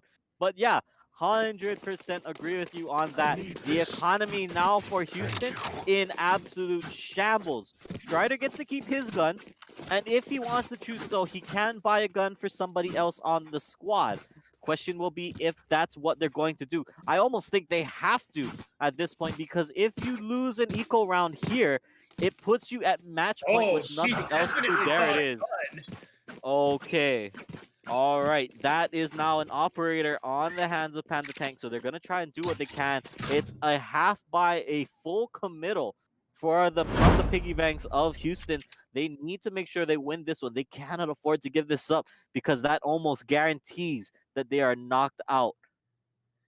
That op right now is not going to find any targets. Panda Tank playing from A heaven, and everything is going over towards B right now. 3 in mid, 2 over by B short, as OSU are looking to reach this map point for themselves. Gonna spot out with the Sova Dart, just get a little bit of information, but do they respect Eric Appleson on the judge inside of Market? Gonna find the first and the second. Eric Appleson has been locking it down here since earlier on, and he continues to do more of the same. 5v3 goes the man advantage towards the thrifty side, and this is not what OSU wanted. Houston are just managing to stay alive as Eric Appleson takes a little bit of damage, shields himself right back up, and Panda Tank is just looking for the angle, gets it on the Rio, and it is 3 for nothing. The ultimates are starting to stack up on Houston's side as well, so they'll be looking good going into the next round. This is huge if they can finish it off cleanly for the surviving members of OSU. You need to find some picks, and Dragonfly does it right there on the Panda Tank. Figure on the backside, gets the headshot in return, and is one man standing. Omen Custer versus the world. Dodges the first flash. In comes the dodges, the spray through. Custer manages to turn it into a headshot. They found 2 kills for themselves as the last 10 seconds are in. The smoke is going to cover up his backside. Custer just going to watch the right, and I think he'll be able to get out of this one with a gun, but Houston stay alive. Yeah, they keep their hopes alive. That was 3 very critical guns that they now get to take with them into the 21st round. 11-9 still on the board, but the rest of the squad is pulling back a little bit. They have time, they have guns, and that's something to keep in mind. The investment into Panda Tank seems like it was worth it, but more so actually, it was Eric Appleson on the judge. That initial 2 picks stopped the offense cold in their tracks. This guy has been a cool, calm, collected operator the entire game, and so that is something to keep in mind as we look forward into the rest of the game. Now everyone else still backing up, but Panda Tank comes out huge with a great little pick, and that is huge for them because now Fig trying to hold around. They've got 2 members looking up. I don't know if anybody's looking at the top side. It will force it back. They're going to try to res Dragonfly, but actually they have to back off for now because that Phoenix wall was there, but no, Panda Tank gets the shot, and that opens them up again. What a shot right there onto series for Panda Tank. And again, for OSU, it feels like other than the one good revive onto series, they've kind of been throwing those Sage ults early, and they don't actually turn into any type of advantage. Now, you still have the Sage ult up for Houston, along with the Cypher and Jet, and Eric Appleton needs to make another big play. He owns the market right now. He is the man selling these grapes, as it is a 3v5 OSU getting picked apart yet again. Yeah, the side of OSU keeps trying to walk up mid, trying to go to the store and asking Eric Appleson, you got any grapes? He says, yeah, and he shoots them back with a face full of lead every single time. They are not able to push up market. And now, actually, this is looking concerning if you're on the side of OSU. As we say that Dragonfly does get the pick, but this was a bit of a problematic round. They don't have time to plant. They're trying to look for picks, but instead, they're just going to save the guns. So it goes 11-10 in favor, or rather, not in favor, but Houston picking up another big round. The economy is pretty much even at this point. So this game looking like it might go the distance. I like that you got any grapes reference. That's a classic one of the internet coming through. And whenever he has that judge, he certainly has grape shot for him over there, filling him up. Now we're going into the possible tying round for Houston, as they've just been able to survive. But 3 members of OSU got out of that last round. They have plenty of money in the bank when you're looking at everyone but Neon. So I don't think this round is going to make or break economies, but it might make or break the mental state for these players, as Panda Tank is looking to try and get a pick across mid. No one going to answer him, but now the bomb carrier might be coming back around on the Sage. The flash doesn't quite get Panda Tank right there, and now I'm just waiting to see, will he go for it? Doesn't look like it, as Panda Tank gives up the angle and is going to respect more of a push by A.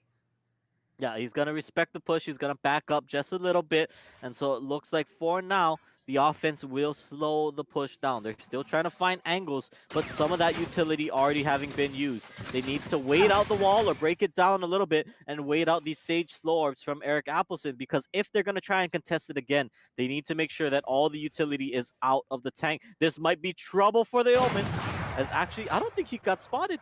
Okay, no, that's not a cross angle that he can be spotted on. So instead, they back away for now. They get a pick, and actually, they just move right on up tap. Eric Appleson gets the revive onto Koi. Let's see if that Sage ult turns into anything, as the A site is completely taken by the attackers. No resistance as the sniper turned around of Panda Tank, and he was starting to flank around towards B. Now with the Sage wall up in heaven, he can't find himself an angle. The Omen smoke is going to follow it as well, and it is a very difficult retake to find for the defense. And they just think, do I creep through this? Do I try and trust my reaction time as Koi gets the first blood and Dragonfly brings it right back down to the 4v4. They go. Oh, Panda Tank manages to find the angle under Rio, and he gives his team back the advantage, but the bomb is still down. They need a few more, and Strider's going to be the start of it. 4v2, it becomes OSU are falling apart. Eric Appleton with the headshot, and last man standing, Neon just going to try and save this gun. He'll get a couple kills, and he might be able to turn this for himself with the shock arrow. Can't find the ultimate, and the defenders get the defuse. That was almost so clutch from Neon at the last second there. He almost pulls it out. He almost wins the entire thing for them because he finds that first kill with the shock dart. Now, unfortunately for him, they already had gotten it halfway, and because he was a little slow to pull out that ultimate, it means that Houston gets to hold the round, and not only that, they get to keep their guns. Economy looking still solid for the side of Houston, whereas on the other side, from the side of OSU, they are very desperate for this round win. This could almost even us up 1-1 depending on how this one goes, because if OSU loses this one, they are going to be forced into an economy going into match point. OSU or Houston is definitely not going out without a fight. They have managed to crawl back into this game. Remember, at halftime, it was 8-4 in favor of OSU. Houston is turning around to tie things up 11-11, and right now the attackers are just going to spread across the middle of the map. 2 going towards Market, 2 going through Connector. Which way they end up deciding to go will depend on where this first pick is found. Yeah, where the first pick is going to be massive. Eric Appleson once again locking down a Market. He already burned all of his utility to try and slow the push down, and with 52 seconds left on the clock, that might just buy them enough time for it. They're using everything they've got. They don't want to give any advantage over to the attackers right now. So OSU just waiting out the rest of the utility, but they are going to have to hit the go button soon, and they're going to have to hit the go button fast because it looks like they're going to push up Cat. Now, keep your eye on Panda Tank, because if he manages to get that hold, that is going to be a big difference maker in this fight. Fig now swinging back around, so it looks like for now they're going to watch the site, but nobody saw them pushing up Cat. Oh no. Dragonfly getting the shot on Eric Appleson. That hurts, but Panda Tank is going to answer it right back. Instead, he's going to need to make a hold, and Panda Tank is doing just that! The triple on the off, and he stands strong. Now the plane is going to try and force itself through, and Dragonfly up close with the puts down Koi. They managed to get the plant, and it is all down onto Strider now. It's going to just manage to avoid the first shock arrows. He creeps in through heaven. In comes these cameras. He spots them down in hell. Going to know where one member is. Can't quite find the spray as out of the way runs Neon, and we are left still in this 1v2. Bomb plant down. Out of the plant he comes. He's long to spray, a lot of damage towards the back of sight, but Neon with a triple of his own gets the final kill, and the attackers retake the lead. That, like we were talking about, that was the round that OSU had to win if they want to lock this one up. Houston should still have economy for some guns, but it is not looking as good for them. They are going to have some members on a light buy, assuming Panda Tank goes for the op here. I don't know if that's the right call, but it looks like they're going to stick with it nonetheless. They're going to put him on operator duty. They're going to try to have him hold it off and hold the line, and just put Koi on instead on some light buys across the rest of the board, because outside of that, OSU is looking like they want to charge large right up this A main site, and with only Panda Tank watching Cat and Fig watching main, this could be a problem if they don't stem the bleeding right away. Oh, but they're turning around from main now. Looks like 2 members going in towards mid, as Fig is going to use a whole lot of his utility to try to slow down anything coming his way. Panda Tank is smoked off for the second, but the ult is up. As soon as this smoke clears, he's going to need to find himself at least 1 kill, maybe turn it into a couple. All right, against Custard, they come out of the way. Panda Tank backs off from the angle, and now he might just be able to find him out. There it goes, first shot for himself. Wants to turn the second on the series. He was trying to jiggle piece the corner, but can't quite get the angle. Misses the flash, and Panda Tank turns it into a for himself. This op is paying off right now, as it is 5-3 for the defense. OSU, can you finish it off here in map point, or are we going to see overtime? Right now, it is feeling a lot more like the latter than the former, as Fig is just going to hold off for his squad as they figure out where the attackers are coming from. Yeah, they're trying to figure out where they want to go next, because the offense has been absolutely stopped in their tracks. Panda Tank, we talked about it, the investment towards the operator. They figured out how to get the money work and how to get their man on that gun. And so far, so good. As now it looks like the call is going to be that they're pushing up into B site. They're trying to push through the Cypher cages, and so far they're in. They're looking for the kill. Dragonfly finds 1 pick, and that means it's a 3-on-2. The offense gets on the site to get the bomb down with 4 seconds left. But now what else can they do? The teleport was a little cheeky there from the Omen, but now they're just trying to take positions. This hold could be game ending or game winning. We'll have to see, as it looks like the call is going to be made. They're waiting for the smoke to go down, and here comes the execute. Dragonfly right before the smoke pops. He gets the first one. Koi's gonna trade it back into 2v1, but the shot misses. Dragonfly needs to do something big with the shorty. Still alive now around the left side. He has two shots. He has two left. Dragonfly with the quad, and it clutches it for his squad. What an ending! Woo! I am speechless at that. Dragonfly with Houston. the reload gets the double kill. What? Houston had it in the bag. They had everything going for them. They had the sight, they had numbers, and they didn't wait for the smoke to finish. They were this close to taking us to overtime. 5-3. The defense had it all set up. They had to know the flank was coming across.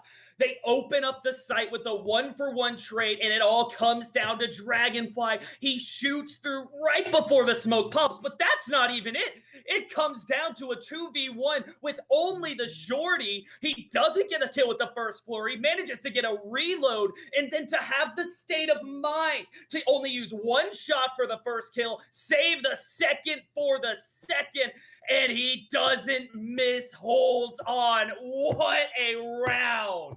I mean, I am speechless towards that. We very well could have saw that game go into overtime. We very well could have saw that game take us to a third map, but unfortunately for any University of Houston fans, Dragonfly holds it down at the very end. I mean, this guy all series long, he's been doing phenomenal things on the Cypher. This guy has been putting in a lot of work. He's been doing a lot of damage back and forth and just absolutely being a beast. But you can't take any credit away. That was just an incredible way to close out the series. Down, the stream's like about to get to that point. I'm looking to see when chat just loses their mind, but that is going to make it a 2-0 on the map count, and you know what that means. OSU move on to your grand finals, and I haven't confirmed this with production, but I saw someone in the chat leaked it. SJSU Blue managed to win their semifinal match against SJSU Yellow, and so that is who will be facing off against Houston later on. Oh, yeah, man. What a series that one should be. I'm very excited. I'm glad that we ended up watching this match, knowing that University of Houston going up against OSU looking to be a little bit more of a contender. I'm excited to see how that finals plays out between them and San Jose State University Blue, because we saw them yesterday. SJSU, they come ready and they are coming to play. They want to win this one outright. All right, and I guess at some point we're gonna have to try and wind things down before we go into the next game. So I'm gonna take a moment to really quickly shout out FaZe Clan, who is gonna be playing in the Call of Duty League Champions today. I am a COD caster a lot of times, so I've been keeping up with that. Good luck to them to try and finish that out. It has been a crazy season of competitive COD. I don't know if any of the people watching or any of our casters have kept up with that, but this game has had its ups and downs, but we are into the final weekend now. Yeah, it's going to be a good time. Rest in peace, Chicago. I was a Chicago fan all year. I hate to see it, but it's okay. Yeah, we're rooting for FaZe Clan right now, and we want to see how they if they can close it out. But overall, that will about do it. I mean, I'm very glad that we got to watch what was a fun and exciting last round for our cast for this weekend, Morgan. Yeah, and it's been great to cast with you, K-Tad. I've had a whole lot of fun. So I guess to wrap things up, we will be sending it to that interview between Gabriel Castro and the Madden superstar Pavan Lahat, as they are going to go over. If you missed it yesterday, it is a great interview. But thank you, everyone, for tuning in. This is the end of the day for me and K-Tad, but it's been fun, and it's time to sign things off. So thank you for watching. Stick around for your grand finals, and we'll see you guys very, very shortly. BB on the track. Yeah.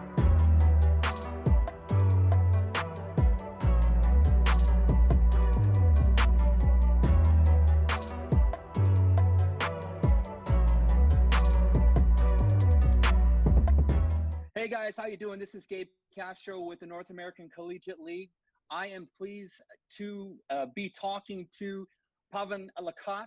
He is the 2019 Madden Club Series champion, also the first gamer in Madden Club Championship history to win 3 consecutive club championships, all with the Raiders. The Raiders. I love the Raiders. Let me ask you, first of all, when did you really get into gaming? Is it something you've always been doing as a kid, or? Yeah, so my pops actually kind of introduced me into gaming because he kind of gamed himself, not really like serious, kind of just as for fun. And it was kind of like a thing to just keep us from running around the house, being wild. I think I got a GameCube around 2005, so probably when I was 4 or 5 years old. My pops introduced me to it, and it was like love at first sight. I have faint memories of it, but, it's still there. And, playing Absolutely. from there, I was gaming till late night. Like my mom worked the night shift. She would come home and I'd still be playing, and she'd get mad about that sometimes, but it was nice. It was good memories. And from there, I didn't really play again till around 2009, 2010. And from there, I started playing a little bit of Madden with my dad, with my brother. And then I'd stopped playing again until Madden 15. I was kind of in high school. I don't know if you heard of it, Madden Mobile. Yes. It's a Madden. It's a game on your phone. It's not really like that well put together. It's just, a kind of fun hobby to do, collect coins, collect cards, or whatever it may be. Right. And I played that a lot in high school. Yeah. I ended up picking up this and started playing on the Madden on the console. So I try to set my own trend, and, I gladfully did so. BB on the track. Yeah.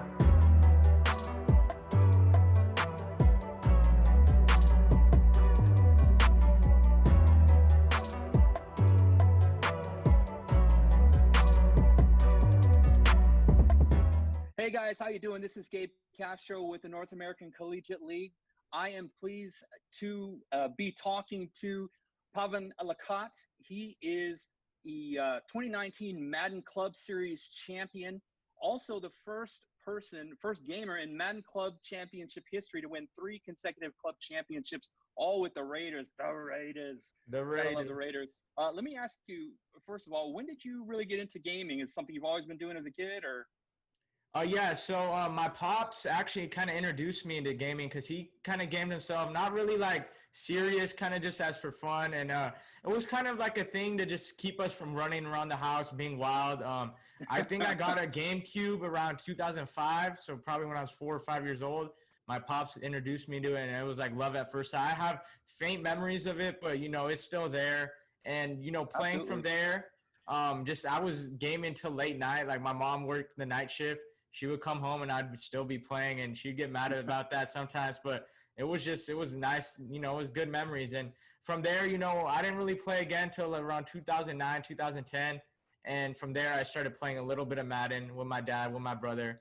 And then I'd stopped playing again until Madden 15. I was kind of in high school. I don't know if you heard of it, Madden Mobile.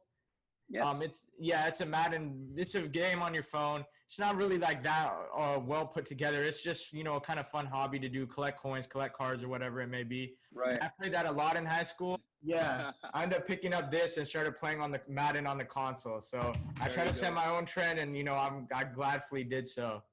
Senjo can find someone and they just open the door for him. Doctor gets a nasty surprise.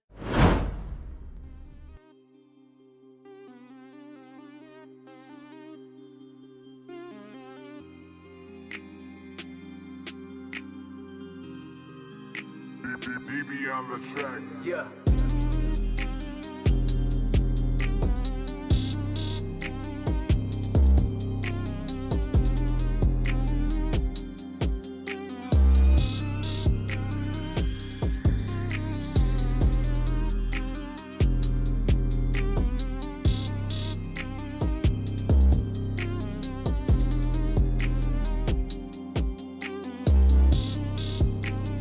BB on the track. Yeah.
on the track. Yeah.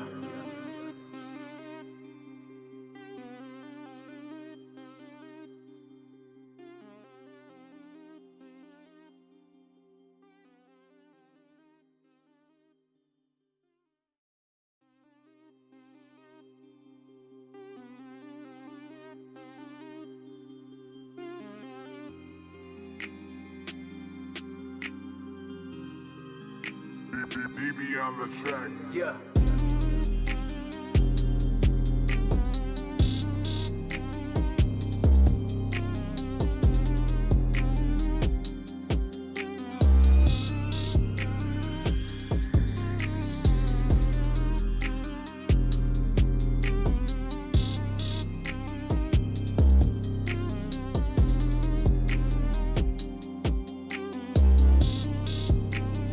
BB on the track. Yeah.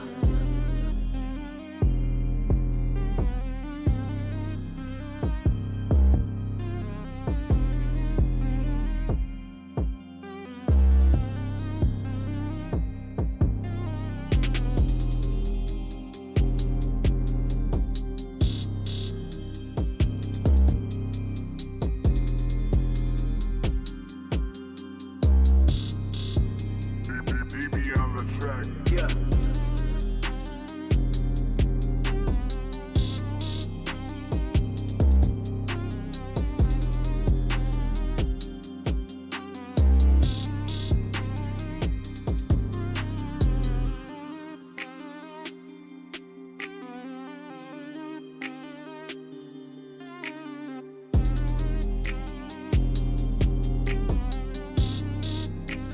BB on the track. Yeah.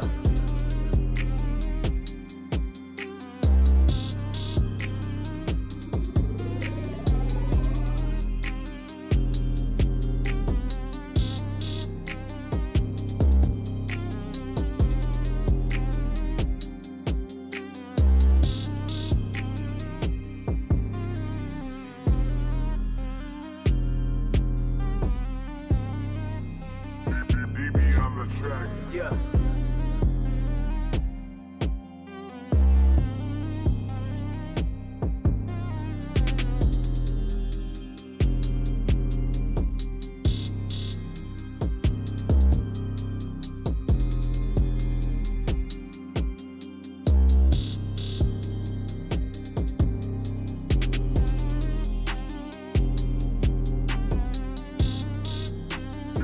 BB on the track. Yeah.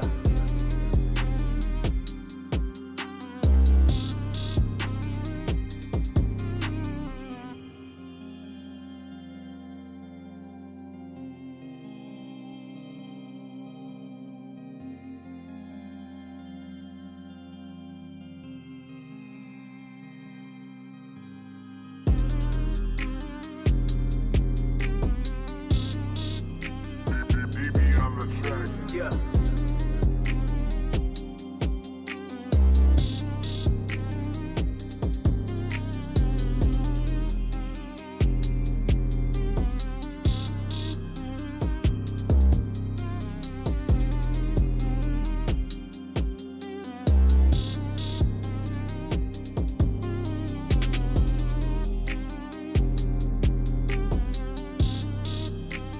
BB on the track. Yeah.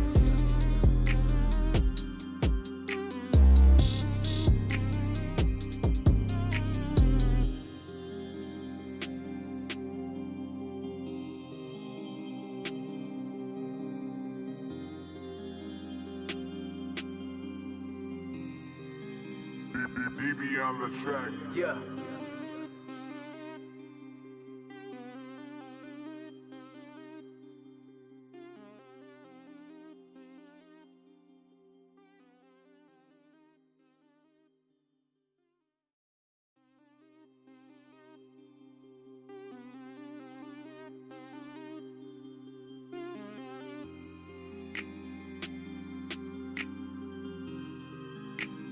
BB on the track. Yeah.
track. Yeah.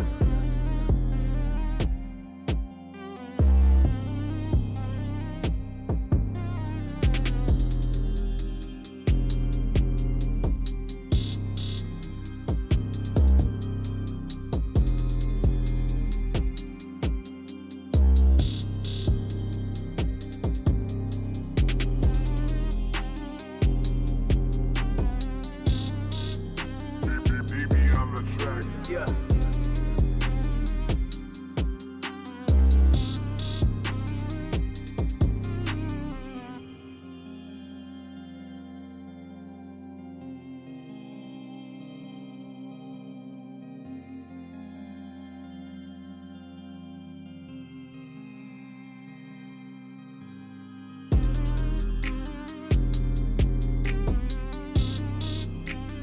DB on the track. Yeah.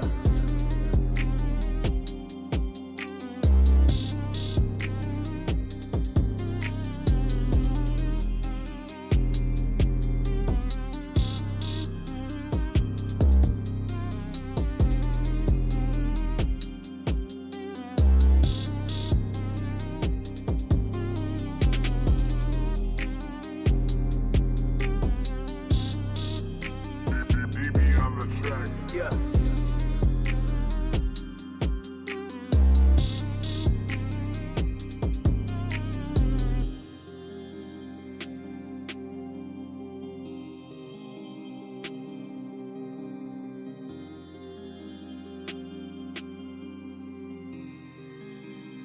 DB on the track. Yeah.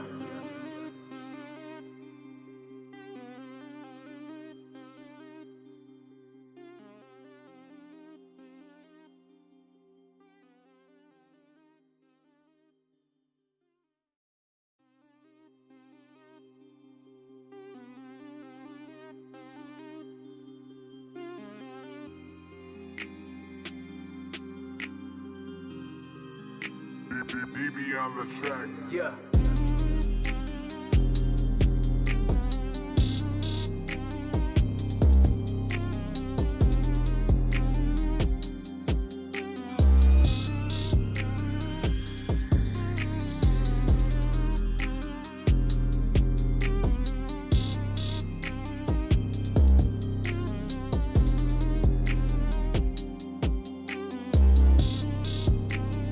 DB on the track. Yeah.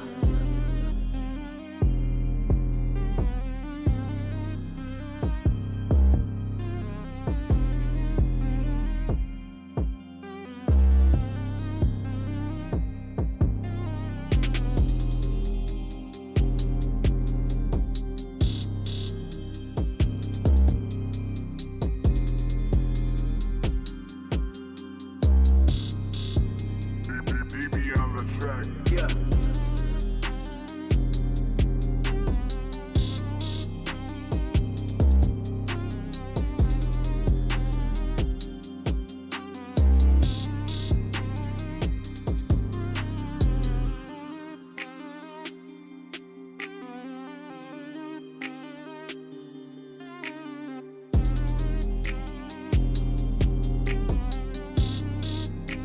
DB on the track. Yeah.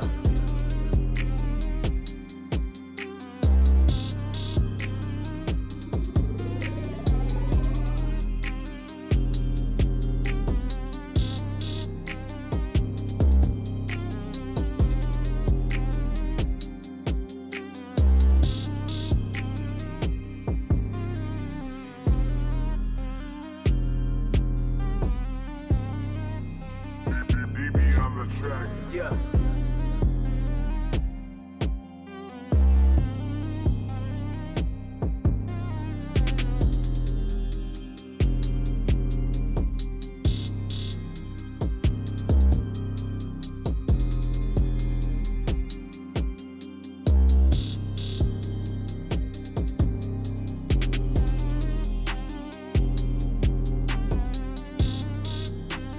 DB on the track. Yeah.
on the track. Yeah.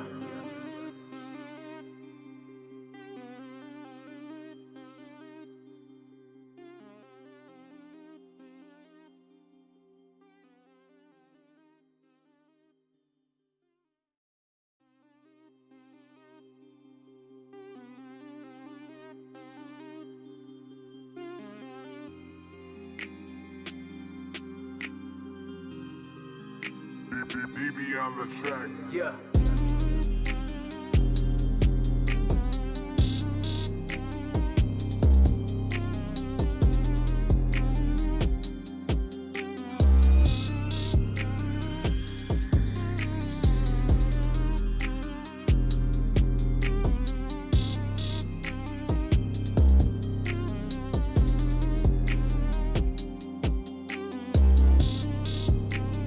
DB on the track. Yeah.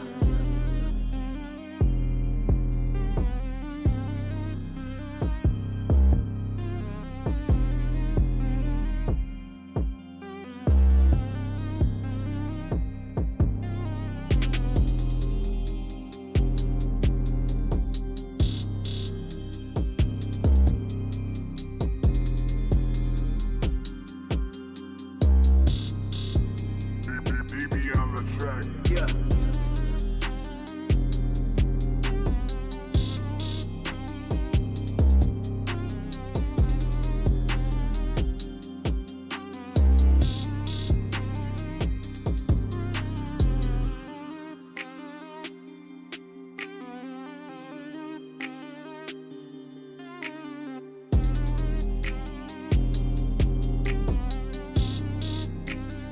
DB on the track. Yeah.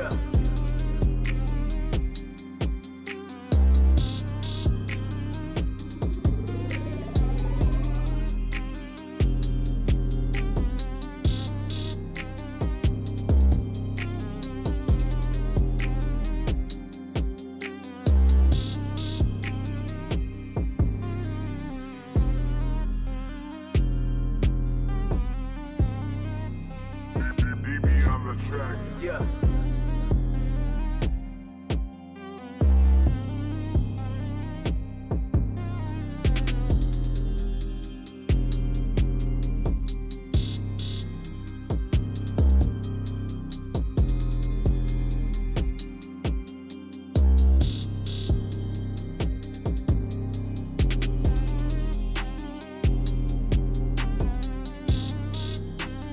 DB on the track. Yeah.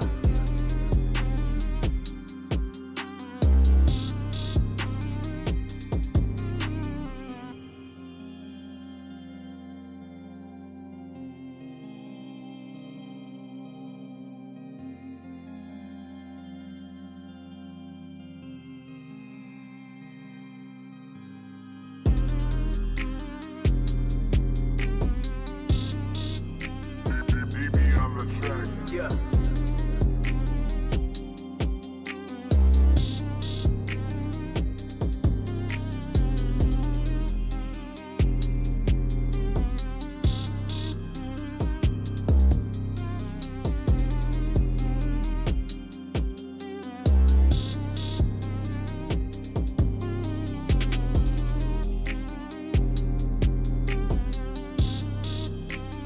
DB on the track. Yeah.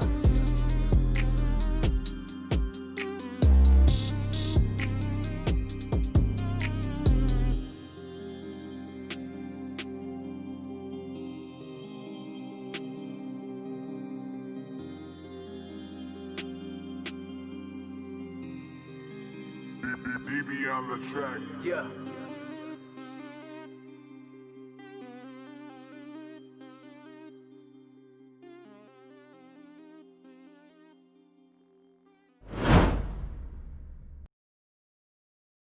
Hello, everybody, and welcome to the NACLX NACCS Grand Finals. We finally got to the end of all of these games here, and we're so excited to cover this final match here with you today. I am Beatdown Boulevard, and of course, with me is Orbital. And Orbital, you're going to be breaking down quite a bit of what we've seen so far and what we're expecting today. So We already saw some of those semifinal matches play out today. A lot of similar maps played as well. So we already have that kind of bit of like a comparison just to see how teams like to play maps out and what we can kind of expect for these teams facing each other, because we do have Oregon State University versus San Jose Blue. Hmm. Yep, it is going to be, I think, a very interesting matchup. Both these squads have already run through their semifinal matchups. They were able to take most of them in a 2-0 series. So, I mean, these guys are at the top of their game. They're ready to go. And again, coming in with a very fresh style. Yes, they've already played a series, but that's warm up to them. These guys, Sure. I'm excited to see what they can bring on the table. We got to see, obviously, earlier today. And then I'm expecting San Jose to come guns blazing, to be ready to go, raring to take this grand finals into their own hand as well. Oh, so that sounds like you're leaning a little bit towards San Jose. Is that what I'm getting?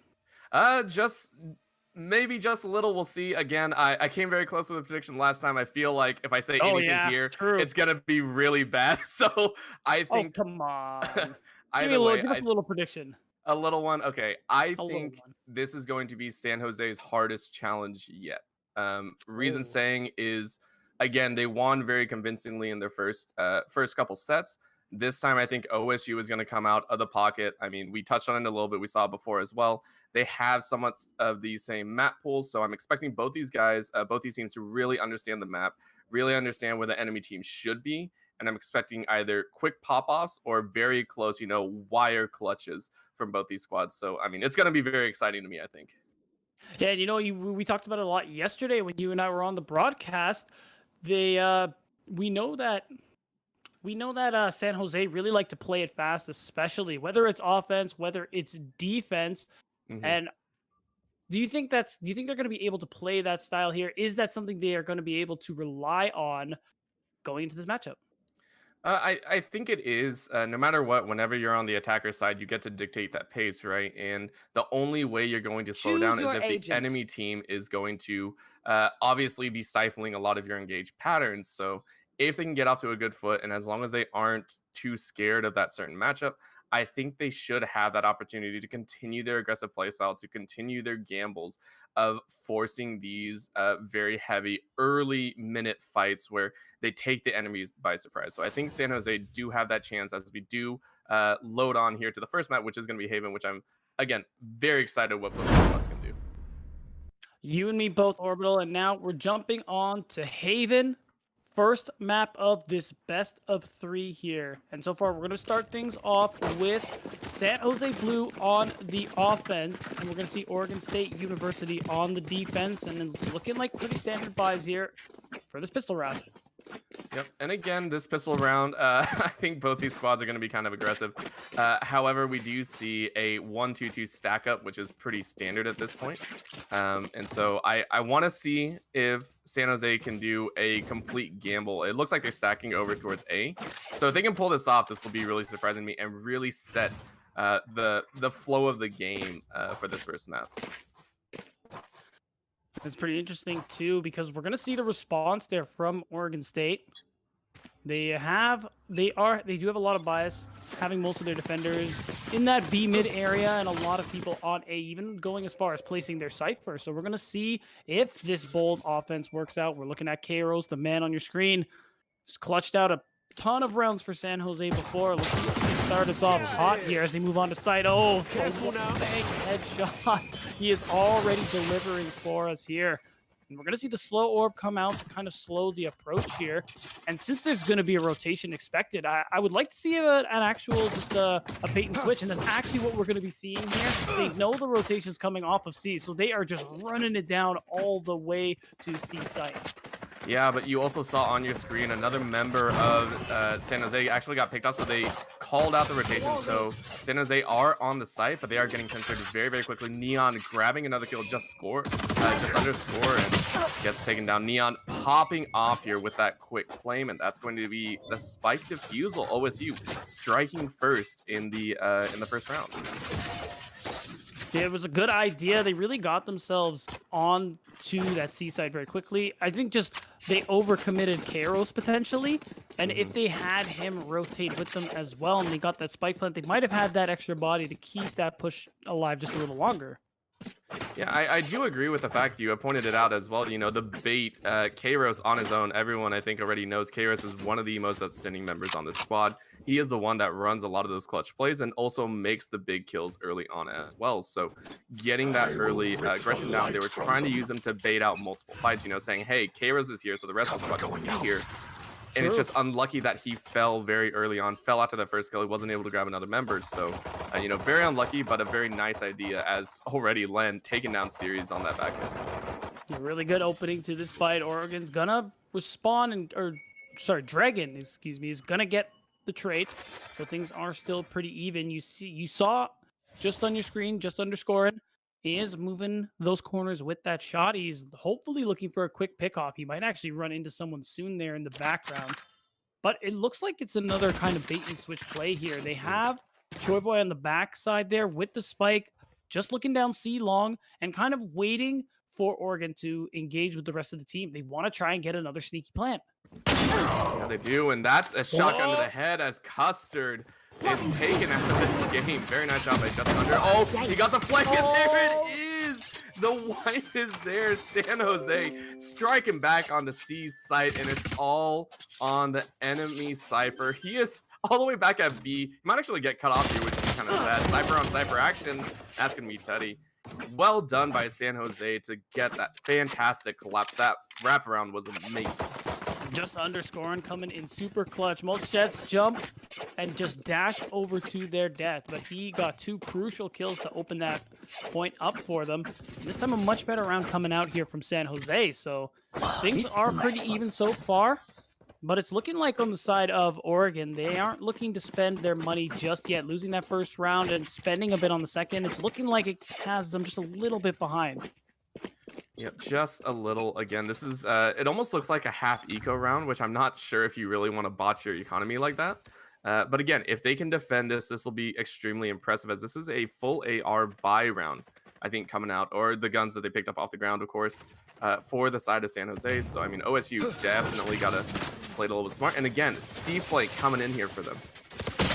And there's no reason for you to really worry about any long-range weapons. However, Neon is standing on the other side of the site, picks up a double kill. Just underscoring is going to get the response, but this is not looking good for San Jose at the moment.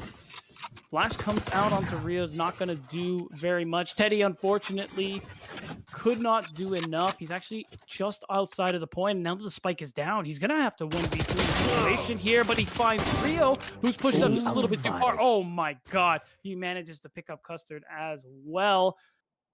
And there's just one person left. He's right around the corner. He is going to pick up the Phantom. That is actually huge, but he's going to have to make a play. The spike isn't down, so the onus is on San Jose here. Yeah, this is going to be a little bit tricky, and that is some high-level instincts. He knew something was up when no one came to check. I think someone may have called it out. It's too quiet, too easy of a chill walk. That's because Sirius was sitting around the corner, hoping to get that play. So well done, and this. He might be able to sneak around. This could be huge. He's actually baiting him with the cage. He thinks he's going to walk up to the front. Teddy is looking. He just has to check another corner. Please. He's looking. I have a dream. He doesn't check the corner. Are you kidding me? All the corners except the one he needed to look for. Oh, that is heartbreaking for Teddy right there. That was his round, man. That was his round. I'm tilted. That would have been four kills for him. He would have clutched out the round for his squad. He's tilted. He's got to be. Either that or he's burning with a little bit of revenge in there. Either way. So. Yeah, I mean, these squads are definitely walking on the tight wire right now. I mean, these guys, you got to see that because that was a beautiful rotation. He didn't even attempt to make any noise and might have just been a little bit of instinct as well. So I think this is the first operator we see coming out here as well. Neon taking that to town on that beast. I believe that's C site. That's right. And now you got to wonder if C is the play. You hear the operator shot go off and you're going to see the rotation. San Jose don't want anything to do with that. Can't say I blame them. And it's looking like A is where they want to set their sights on. They are taking a little bit of time hanging around short. And unfortunately, they lose Kairos in the background there. as he was just trying to get clear. But it's looking like they just want a hard commit. They have a feeling not everybody is there from the side of Oregon, but Dragonfly is going to get his third kill. He's actually going to commit the neural theft, and he's going to see, but unfortunately, Teddy gets him first. That's actually going to be 2 for him. And it's just Neon. The other members of Oregon actually don't have access to the point. Somebody I know is exactly going to where check you though. are. But it's this time the neural theft from Teddy is coming out. We're going to see the Hunted Fury. Doesn't look like he's going to catch on. No, he actually gets Teddy. He might actually be looking for a second one, but that first kill allows Custard to walk in. Well done on that snipe. Good call outs, just sending that through and clearing out the point. I think that's a huge thing to also do, you know, clearing no brimstones in this map. But again, using those ultimates is a huge game changer in these situations. So well done to them to hold on. That's finally a win 2 times in a row for the side of OSU. I mean, can they make it 3? Can they shut out the economy? Because if you can get 3, at least that will completely negate the economy coming out. It actually looks like we do see a, it's actually going to be a half eco round once again for the side of San Jose. Yeah, not looking to spend too much. Hopefully just get a couple kills. And if they can get a kill onto Neon somehow, pick out that operator for themselves, it would be really crucial. Now we're looking at Just Underscore, and he has the Blade Storm. He's thinking about it. Do I want to jump up there and throw my life away? But he's going to have to do something soon as he loses Kairos in the background. But instead he opts to move through Garage. Oh, and misses. But no, he gets the redemption kill. Oh, man, this is getting choppy here. And he got a really crucial kill there from Just Underscore, and he is just chopping down the competition. Choi Boy gets a huge pistol kill in the background as well. Unfortunately, he is going to get traded. Just Underscore, and yet again, keeping the lead for his team. Unfortunately, he flies right into Neon's sights. Dragonfly getting the pick. What more can you do? It's a 2 versus 1. Len doesn't even in on him, and that's going to be the round.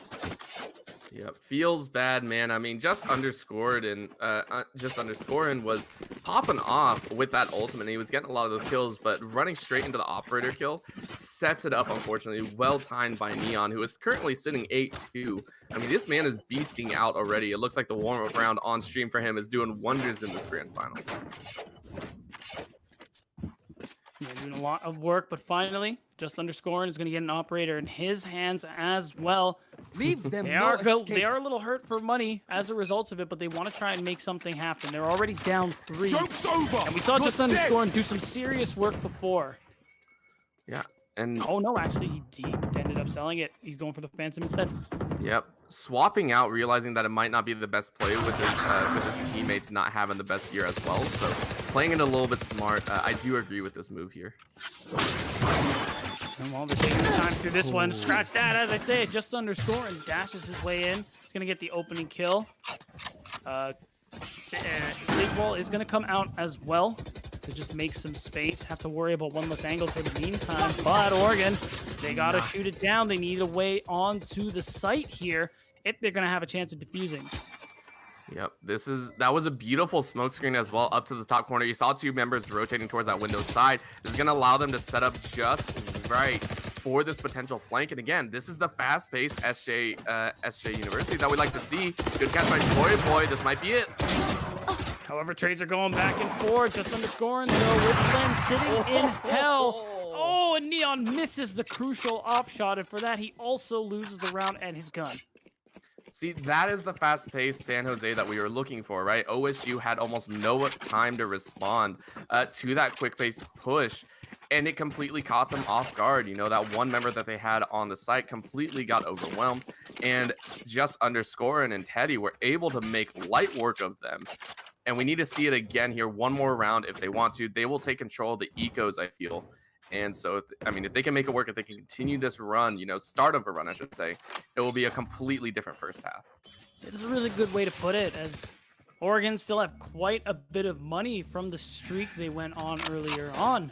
So there's still going to be a little bit of work if you really want to hurt their economy. Len, though, off to a good start. Knocks Dragonfly right out of this round. He's just going to back right off. And they might want to consider going to A as a result, but it looks like that isn't going to be the case. They actually are pretty spread out. Just Underscore and is poking around to C side. He's going to run into someone. It's just a matter of whether or not he's going to check that corner, but it's looking like C will be the play. Here. Yep, I mean, this is what we saw last time as he gets one Choi Boy, the first one to grab a second kill initially in there. I mean, this is the same thing that we saw in their fight against, I believe it was UCI, just tagging the same spot. If you're weak on one side, they're going to continuously press you on that. They tried every one. They tried A, didn't work. Tried B, didn't work. C, a little bit better. And now you finally see the flawless San Jose feel like they got the number on OSU. It's starting like that. It's starting to seem like they have got themselves in a little bit of a rhythm. Just underscoring is still holding on to that operator, and once they knew it wasn't available on that C site, it was an easy rotation too. But Neon has it now. So do you do the same thing if you're San Jose? Yeah, I mean, you got to know that OSU have finally bought. You have to realize the last round definitely felt a little bit too easy, I think. And you have to realize the big guns are coming out to play, right? This is the time that they have fully bought out. You have to be ready. You can't take that initial push as hard as you wanted to. You see the spray through Series and Kairos grabbing a couple kills. It's going to be a little bit tougher, but I still think they can manage to pull it off. Well, Spike is still in their possession. Choi Boy is actually going to even things out here with that resurrection. So this is becoming quite beneficial here. Oh, Teddy unfortunately wasn't checking the right angle again. Oh, Gets taken out. But on the other side, Custard gets a big pick on to just underscore. An op player down to the side of San Jose. Choi Boy going down as well. That is very likely chalked, but Len, he's still trying to stay into this one. But do you commit to C is the question. You got to know Neon is there. You still have time to rotate. Yeah, I think you lost both your ops. I think, no, Neon still has this, so this could be very, very dangerous, as that was a nasty spray right there. Kairos, last man standing. Can he clutch it? No, he cannot. Feels bad. Dart revealing his location made it just a little too difficult for that to play out. It was still a good way. He knew Neon was in that corner, threw the molly out, and managed to catch him on that rotation, but he needed to do just a little more to win that round. Still a healthy lead so far for the side of Oregon State University, and they're looking like they're not going to slow down now. Although, this is a really crucial round for them. As you can see, the money isn't looking too good, and if they lose this one, I think these next couple of rounds might actually be tough. Yeah, this is what we would consider the swing round. Whoever wins this one is going to have a much easier time bunkering down, depending on which side they're on. Again, this is round 8. There's still a couple rounds until the side swap here. So that's why you can see both squads taking a little bit slower. Again, this is not what we like to see San Jose do. However, the tempo shift is what we're looking for. It's slowing it down and then bursting out onto the scene when they find their one pick. That's what you're going to be watching for from this squad. And it looks like they decided to rotate. They're going back to the basic gamble of possibly, I think, go into that C site. Yeah, which is literally crazy. Neon has such a good angle on there right now. I think they're just kind of waiting it out. I think they want to bait that they're going to A, but they could potentially be trying to... Actually, I don't think they're sure what they're doing right now because they don't have any picks. You can see Oregon are just hanging back, not pressing forward in any way. Unfortunately, Kairos is peeking C long. Luckily, doesn't lose his life. This is still dangerous here. Oh, we're going to see the ultimates come out, though. They want to push forward. And it's looking like just underscore and lands the blade to Oregon Fly. So that's going to be the opening that they need to plan on A. Man, I was talking about it. That tempo shift came in quick and fast. They all of a sudden just bum rushed A side, very sorry. And now they're inside, ready to go. And now OSU had to force a way in. Are they going to be able to make it? I'm not sure. It's going to be very dangerous. Kairos grabbing 2 on the back end. Oh, that is so crucial. Even though they lose Choi Boy, they have a serious man advantage here. 3v1. So series against the world. Is he going to be able to get on here? I think he elects to save, and considering the money situation, that is absolutely right. Oh, no, but he might not be get the chance. Choi Boy takes him out, and that's actually super feels bad for the side of Oregon State. He really wanted to hold on to that on. Yep, he tried a little cheeky setup, and I think that's something always fun to do. Find those little corners, surprise your opponent, and claim their lives instead. But again, loses the entire economy, and now they're in somewhat dire straits. I think they have enough for a full buy if they really want to try, except for Series. I think he was sitting on 2,400. So I'm not sure. It looks like they're going to eco one more time, or eco this round and see if they can save up just enough. Again, they have another round to spare. So if San Jose wins this one, it would put it at 5-5. So again, OSU not sweating just yet. Yeah, I gotta say, I agree. I think this is the right decision here. It's looking like, wow, they just really love to challenge C on the side of San Jose, even though they know there's an operator they have to worry about. You can see Neon is actually pushing off very far. Oh, he actually gets him with the pistol shot.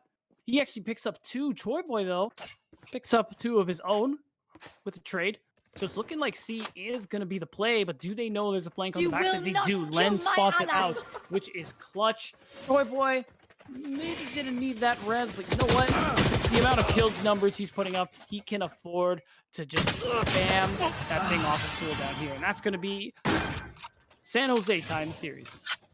Yep, and again, that smoke shot was probably one of the most clutch I've seen. Again, when I say clutch, I don't mean it was fully skilled, because that was straight through smoke. That was a blind, I think, 2-shot piece from that pistol round, and I mean, it caught who they needed, which was the operator. Like, that was a beautiful shot right there, and they were able to make it. However, it just wasn't enough. So again, we're taking a look, even across the board, full buy, another swing round, 2 more to go before round swap. So I mean, if you want to get a lead, this is where it has to be. So now the money is even for both sides. Can San Jose do it while playing even like before? Oh, so it looks like Series not able to make use of the run it back. Gets just taken out right away. And it's really good to have your op actually play through mid there. But I guess they were expecting the aggression considering a full buy was available. So I really like that read. And now we're going to see the response from K-Rose. He's going to run it back himself. And we're going to see how that one plays out for him. He's going to run, the hop shot misses, but he runs out of time. Yeah, this is actually really good. Once again, Cypher in the back on A. This is a 4-man push, and K-Rose, I think, stalled out enough time. And then to get Dragonfly, gets owned right in the face. I think that was a blind operator shot. Beautiful job from just underscoring. Right to the head as well. And there it is. That's another opportunity for them to plant A. They have bunkered down onto the site, and they managed to smoke up heaven. Really good stuff here. We're going to see the res onto the Dragonfly. It's going to take a little more than that for them to get on the site. It's still a 5v5 this late into the round. Crazy enough. For real, immediately changes that. Just underscore and answers in turn. We're going to see the neural theft. However, 3 kills coming out here from San Jose. Although they're trying their best on Oregon to even it out, they can't get it done. I mean, San Jose now feel like they have the game under control. The first 3 rounds, testing out the limits, seeing what worked. And I guess that definitely coincides, you know, the quick moves around. K-Rose playing the defensive lurker. I mean, that time, again, he drew 4 members over to C's side, forced A to play to an extreme disadvantage right there, and put Dragonfly on a complete back foot. He doesn't know what to do. He was sitting up in heaven and just ended up getting popped in the face. And so OSU have got to figure out a way to slow down this aggressive style of gameplay. Well, we're going to see some early utility and even shots coming out through that B mid area. But it's looking like so far the plan is mostly the same. Like you said, Orbital, they know C is a weak spot for Oregon, and they just love to press on it. And you see Custard is trying to get some information here. I think soon he's going to realize that they're trying to get the drop on them with that smoke coming out from their Omen. Just underscore and dash it in like he does, and he manages to get another entry frag. And it's looking like he's not trading his life away this time. Yep. And looks like Neon goes down as well. Yep, nice quick to make that 3 as K-Rose finally getting his KDA up there. Len gets shot in the back after claiming one of his own. So now, again, that is only Dragonfly. He falls.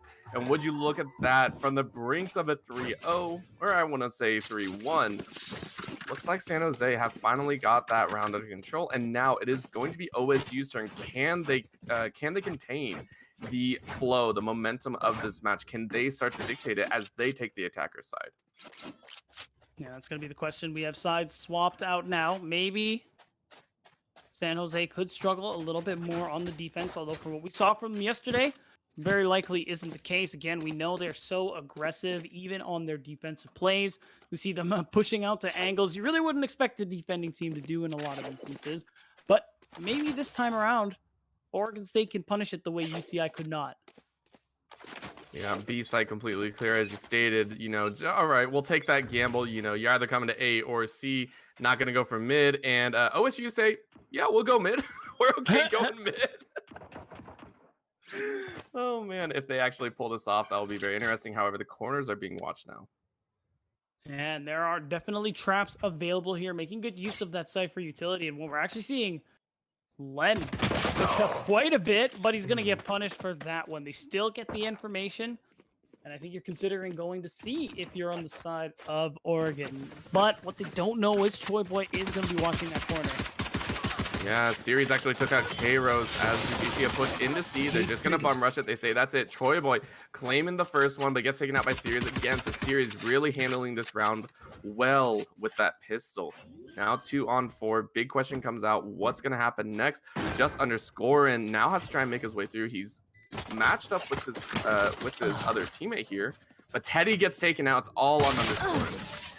Okay, he picks up the pistol, can't get it done. Series with his 4th kill of the round is going to secure that one and make the score within 1 for Oregon State.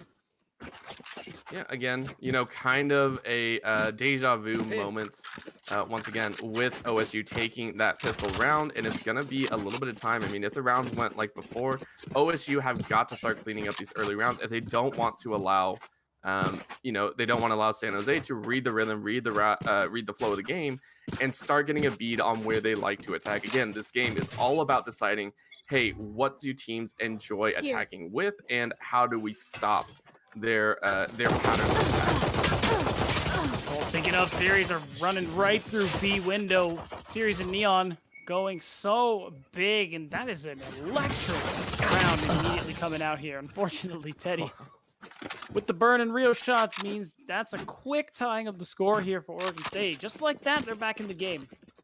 Yeah, maybe that was just San Jose saying, all right, we understand we're ecoing again. Get it done, get it over with. They drop 5 directly in mid and say, all right, now we get to buy full AR rounds coming out here, except we do see 2 subs and a pistol, I think, on the side of OSU. So maybe a little bit confident or still waiting to save up their eco. They understand they won the last round, so they don't have to buy and toss away these weapons just yet. Yeah, you definitely don't want to be doing that.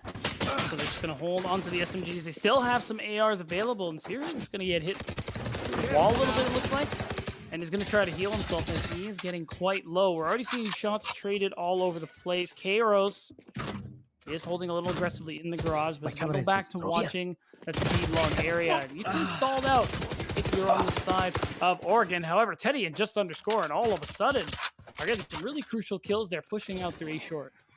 Yeah, and again, it's all about, when do I get a gun in my hand so I can actually show you what I'm made of, right? That's where you see the spam and all the time. Oh, you guys suck after the pistol round, and the next round come back, you what, mate? So coming back with that, 5-3 is the current team lineup. So, 54 seconds on the side. OSU have got to start making a move. They're still stuck all the way back at their spawn point pretty much. This could be really dangerous if they don't start making moves now. You're running out of time. I don't think you necessarily want to try and save here. However, Karos is going to throw the molly. What he may not know is Custard is making his way up here. And he's actually going to get a pretty crucial flank if he walks out in the next few seconds. So, oh no, but I think they know that he's there. And unfortunately, Rio, his teammate, is going to lose the spike, and all of a sudden that is really bad. It's 5 versus 2. Even though Custard makes it 5 versus 4, I don't quite know if that's enough. Yeah, this is a little bit difficult. However, that's a good couple kills. Okay. One more less. So he was able to drop 2, get a little bit of eco out of it, force them to buy on the next round. But again, Custard says, all right, you're not coming to me. Cool. I'm going to hold on to my gun. I'll just sit in this corner and wait. So well done on him to take out both Cypher and I believe that is Jet. But still, losing that round, I feel, was a little bit crucial right there, as now they're sitting with only 300, 400 after that buy. Yeah, although at least Custard is sitting on a nice little bit of money. If they can win this one out, that could be super beneficial to maybe purchasing an op later on into these rounds. But that does make this round super important here. And if you're looking, the money's not too great on the side of San Jose as well. See, some had to purchase some light armor, but they have ARs across the board as well. We're going to see with that lack of armor, maybe they won't try to be as aggressive on that defense. Yeah, and you know they definitely are posturing. You see the swaps coming out multiple sides. Cypher, I believe, moving over to that A site, ready to defend and try a miniature flank. I think they got to read that there are multiples mid, not so many pushing on A, and you can see him. He's slinking. He's moving his way aside, but that mid hold has already spotted him out. So he quickly doubles back and says, "I really don't want anything of that, guys. I'm gonna leave." Probably a good call there. Probably, yeah.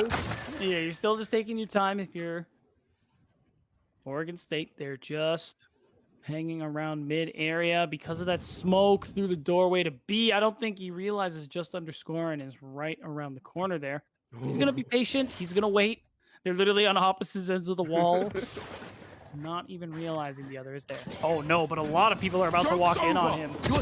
Oh, very close try, but beautiful job to split the forces. I mean, they ran in and it looked like just underscore and didn't know who to shoot first. So, you know, that's one of the ways to play with the chaos of the game. That's going to be a couple shots. Hero's taking one, might try and grab another. Doesn't get it as he's taking down. It's now a 2-on-3. No, make that 1-on-3. As it looks like OSU has securely gotten a hold on this round. Teddy looking like he wants to commit. He gets one. Can he get the second? There's still another person on the other side here. He's got to know. Oh, he's flashed. That's not good. He hears the reloading. He's actually going to get the prediction, but his HP is too low. Rio's going to take him out. Yeah, one tag, 11 HP lost, and Rio closes out that round. It is now 8-8. And I mean, I said at the beginning, right? I knew San Jose were in for a beater of a map. And I mean, if this is the way to do it, this is the way to do it. It's gonna be good. We're getting down to those final rounds now. That we are, and like we expected, now with the win, the operator is coming out. This time it's gonna be Custard who picks it up, and it's gonna make these engagements on attack a little bit easier, especially with how San Jose likes to play. So hopefully they don't play a little too aggressive and they lose someone in the process. Yep, you see the push in Custard following out on that A side flank. This is a full A push here. This is the first time I think they made this push. But Teddy says no, and that's going to be a 1-for-1 trade. He unfortunately missed the first shot. He would have really liked to have that one against Dragonfly. Still 1-for-1 is good. Oh, just underscoring. The double kill with the Blade Storm has the resets as well. You try to play for just a little bit more. You will not kill my orb and the resurrection. This might be a peak. And it's going to be the right click. Oh, he needs a little bit more, but oh, he got 4. But there is still Rio, who is alive here. And just underscoring, really picking up the pace for his team. Do help San Jose take the lead. Yeah, in the first series that we watched from these teams, it was both Kairos and just underscoring. But today, Kairos definitely not on his game. 9, 12, and 7 sitting at the bottom of the scoreboard. It feels like they're using him kind of as bait to keep spotting out and giving information, which I think is also a valid way to play it. It does kind of hurt to see him on the bottom of the scoreboard right now. Fight! Now, yeah, it's looking like money is not as good this time around for Oregon State, so they do have to avoid, or they're going for a little bit of an eco here, so they're gonna probably all just stack and try to get a kill onto somebody. Whoever you can make spend money is definitely ideal in this scenario here. They're all in garage, and Kairos already sniffs one out. Yep, one little pick, and that's going to be the rest of the squad trying to make their way around. And Choi Boy just walks around the corner, deeks 2 before losing his life, but well done, and Kairos in to clean it up, gets 1 before he drops, and now it is all on the Phoenix on the other side. Series ready to go with this pistol. He says, "I'm ready. I'm pumped. I got 68 HP, and I'm gone. Sorry, guys." You know what? It's not too bad for an eco. Get 2 people down. Unfortunately, couldn't make it 3. Just underscoring is gonna pop him through the wall. Still, what can you expect? Yeah, I brought a pistol. I brought a bigger gun. Sit down is all I heard right there.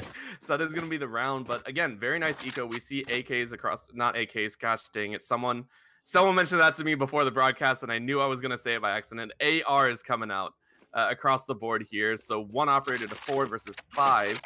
and I'm excited to see if they're able to make a way. JustUnderscoring has been playing out of his mind this map, and I want to see if he can pull off another clutch play.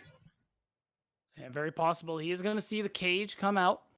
Joke's over. Might be expecting somebody to walk through, but Len actually gets a really big pick in the background. Kairos has run it back. Not amounting to too much, but he does know there are a couple people outside. He's going to see if he can get the wall bang off.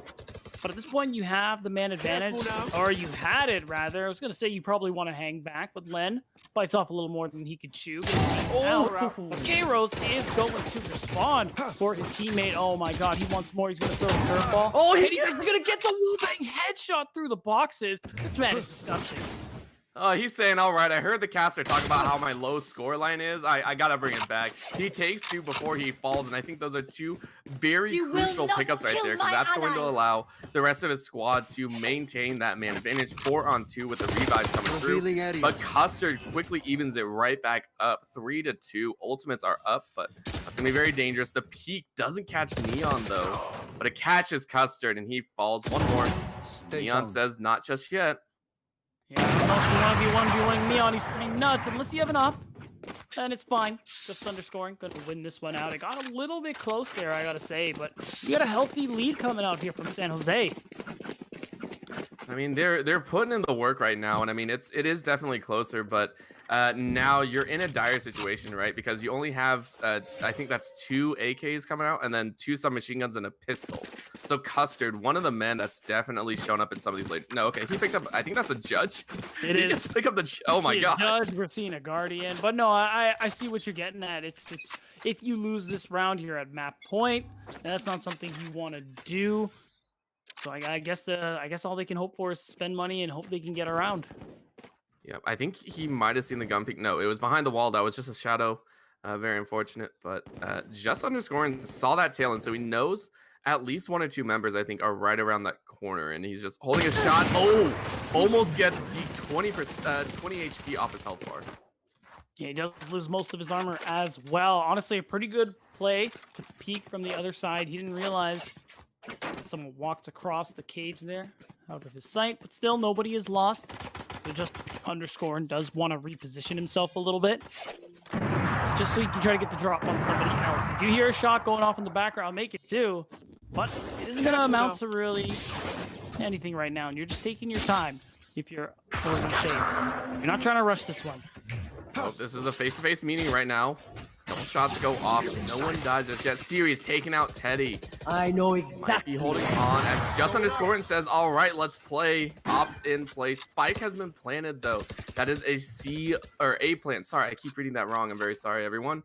As we do see the hold coming in. Defenders have to start making the round. JustUnderscoring gets nixed as Len helps out his sniper. That's a really crucial double peek there from Len and JustUnderscoring. He's going to have them a bit of an advantage, but Dragonfly is going to take care of that right away. So it's a 3 versus 3. You got to rush. You're running out of time here. Series is going to get 1, but Choi Boy goes for the trade. I think at this point, you got to try and fake the defuse. Rio's peeking. He gets 1. I don't know if there's time anymore. Oh, he can't even get it done. Yeah, forced into an unfortunate situation. That clutch coming out of Rio right at the end.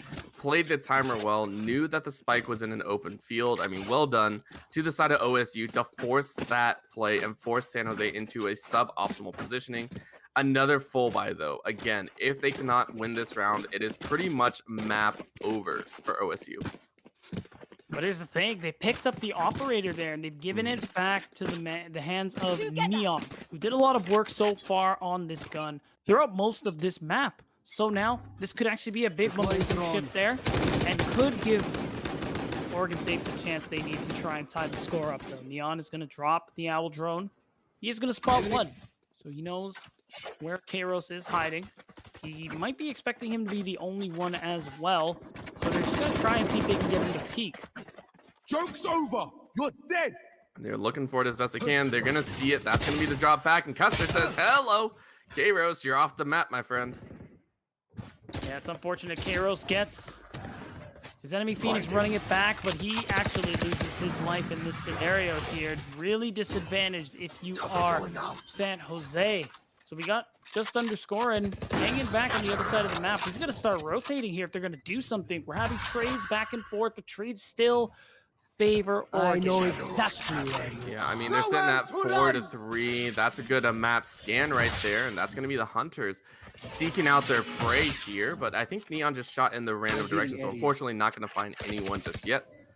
Now we get to wait and see if Len is able to hold. He gets one, might get two, does get two. That's going to be a possible. No, he runs out of ammo. He ran out of ammo. No.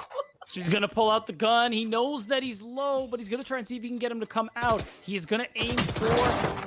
He actually gets the kill. That's clutch. She got the checkpoint and the kill. And that's going to be map point for San Jose. Gosh.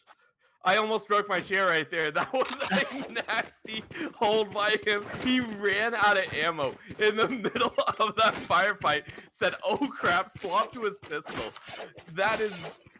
You know, some people say you have to have luck to be successful as well. You know, some people say they'd rather be lucky than skilled. I think that is one of those clutch moments because he should have died there. By all rights, he should have died.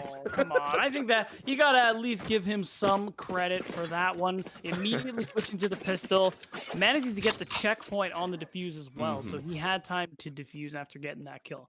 Yeah, absolutely. But again, you know, a little bit of a fumble coming out on the other side. He was defusing, swapped to his pistol as he saw the opponent. So, you know, well done to the side of San Jose, clutching out that round. Now map point here as Kairos gets sniped, loses his ultimate, and now has to play a little bit more defensive. And doesn't quite get the information he is looking for here. But Oregon are kind of taking this one slow. Not a whole lot going on right now, but what San Jose are actually getting aggressive. You see Len on the other side pushing up, just underscoring, gets a huge pick with that operator here. Rio does answer on to Kairos. Scoring the man on your screen. He gets another. Well, get nullified by the res, but still. That was a nice little shot, but again, those ultimates coming in clutch here, keeping the momentum even. And again, Jet down to about 50, but that's going to be it. Choi Boy grabbing Neon, which is the signature one, but they had the full push. No, just underscoring says, hello, I'm still here. Teddy says, I'm here too. One last member. That's going to be the Omen running for his life. He didn't even get the plant. So unfortunate. Yeah, it's going to be tough, though. There's only one person left. I don't know if he could get any plant down here. He's going to pick up the Sheriff. Shots, unfortunately, aren't good. And that's going to be map one going over to San Jose. Get out of my way. And man, we said it was going to be a little bit close. We knew OSU were going to put up a very massive fight, and they definitely did. Up till round 8, it was even across the board. And then just San Jose able to take those last few as the defender squad, got the number on OSU, said, okay, Oregon, you don't have that option anymore. And then Oregon, again, getting pinched out of their economy, I think was a huge focal point right there. So well done to San Jose to get those few rounds of succession and be able to push them into that, you know, against the wall and not allow them any room to increase their chances. And I just want to talk about here. You did say before the game started that San Jose would struggle a little more than they did yesterday. And the 13-9 scoreline definitely indicates that. But were you thinking it would be closer? I definitely felt it would be a lot closer. I thought we were going to go into that, you know, the 11-13 or maybe even a 15-13 scenario where you go into that overtime bracket where both these squads are going back and forth. And again, it definitely met my expectations, but San Jose ran the map. So I can't really confidently say just yet if it was because of San Jose coming out with those clutch plays at the end, or if it was OSU dropping the ball a little bit. You know, you saw some uncanny peaks every so often, and especially on one of those last rounds, I think it was round 19, I think, where you actually saw that misstep. You know, they had the spike down. It was right out in the open and missed that headshot. I feel that was a very crucial error that under a different amount of pressure, maybe a lot less pressure, that would have been the headshot, that would have been the round save, and that would have gotten OSU back on. But, you know, that's all in hindsight, right? That's the little things that you have to take. You have to wipe the slate clean and say, all right, we lost that map, close rounds. Let's do it again. We know what we got to work on. All right, so do you think Oregon State are going to kind of turn up the heat in the second round here? You know, first map's out of the way. Maybe any sort of jitters they might have are done with. Can they actually tie the score? Or are you thinking this is going to be another 2-0 from San Jose Blue? Ooh, that is a very tough question you're asking me right now. That's a only good tough one. questions here, Orbital. I know, right? I think OSU definitely have what it takes. I mean, they pushed San Jose all the way through 16 rounds, no stopping. It was full steam ahead. They matched them stride for stride, and they matched them in the slower pace rounds as well. Even through the tempo change, you saw OSU keep the numbers up, right? There was only one flawless round coming out, and that was all the way at the beginning when I think it was still kind of even back and forth. So OSU being able to force San Jose into those very unfortunate situations and keeping steady for at least 16 rounds, I think shows a lot to their character. And now off of Haven, now that there's another map coming into play, we have to keep track of it. You know, all the other maps have pretty much only 2 spots that you can plant. So the question now becomes, how good is your accuracy, right? Only 2 spots to defend. Good luck. You don't have as much to worry about. So very excited to see if OSU can push it to the higher tempo or even claim this upcoming map as well. And speaking of, the upcoming map has been decided. It is going to be Bind, and San Jose are picking to start on the defense here. So as soon as everybody is ready, we're going to get that started for you. And I hate to do this to you again, Orbital, but the fans want to know, who do you think's taking the series? Oh, this is a very, very tough one to say. Yeah, I see that look. Okay, I see that look beat down. I got you. With how close this matchup or that last one was, again, not exactly as close as I expected, but I mean, 1 or 2 rounds off, very clutch nonetheless. I actually am going to predict the same thing. I think it's going to be close, maybe 13-10. I would give it maybe the 13-9 once again, but I would honestly not be surprised if it did push into the overtime rounds with these squads. Again, this time, a lot less room to maneuver. You don't have those 3 sites. You only got 2, so much easier on the defensive side to set up those picks across the board.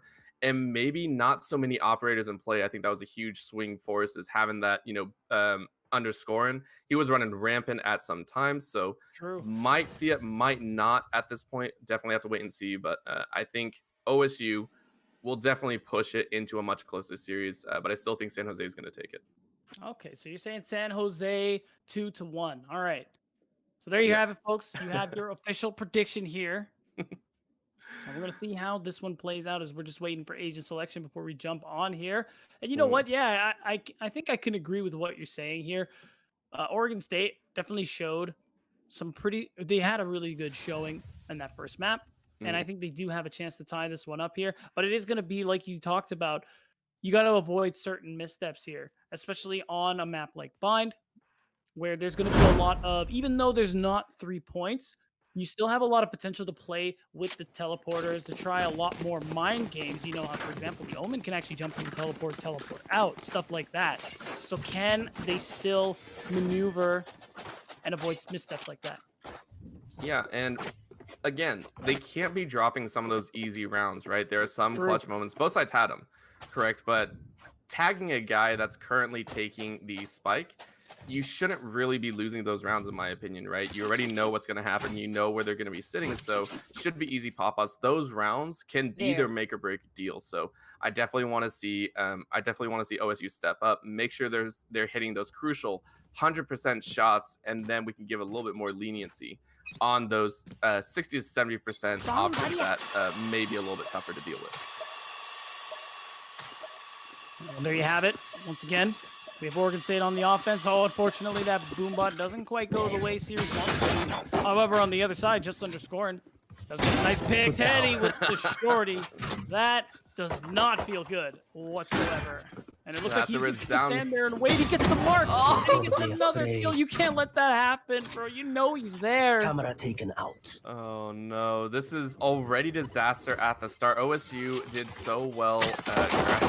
That's going to be Teddy claiming a 3K for himself before he falls. Custard online to say, Teddy, I'm going to beat your score here. If he can get the next 2, that's clear. Yeah, he gets 3. That's going to be 4. He gets it. Come on. You got to talk to your teammates, boys. I feel bad for Kairos there. He was looking in the wrong direction. And that was a super winnable round. You talk about fumbling there, Orbital. I got to say, I think San Jose fumbled that one. both teams fumbled, and yet OSU came out with a bigger pot to run away with, I think, right there. Yeah. I mean, missing out on Teddy with that 3K right around the corner, and then just dropping the ball heavily, like you said. Custard came up huge in that fight with that pistol, and so now sitting with subs and an AR, I mean, this is the round for OSU to, again, push the advantage, not let San Jose get that tempo on this map here. And especially Custard gets a 4K for himself, gets him enough credits for that Phantom. So he's going to be really deadly in this next round. This is going to be tough if you are on the side of San Jose. They got to try to make something happen. They're actually stacking B, expecting a play on that side of the map, but they are going to have a little bit of trouble because the bomb is being planted out here. And they're just going as hard as they can and just underscoring. It grabs one. Dragonfly answers in response. Kairos dropping once again, but the spike is down. So definitely have to wait and see. Just underscoring with that double pump again, hoping to get something out of here. They need to get in as quickly as possible though and start clearing. Oh, just underscoring, doing work with Shorty. Oh, and he's actually going to pick up the sector. That is pretty huge. However, Custard doing work once again for his squad. He's going to try to catch someone moving from the paint can, but Custard gets his third, and this man is already 7 kills in. Yeah, 7 kills, ulti in round 3. I mean, what more can you ask for, right? He is a monster right now on Vine, just ready to go, and this is...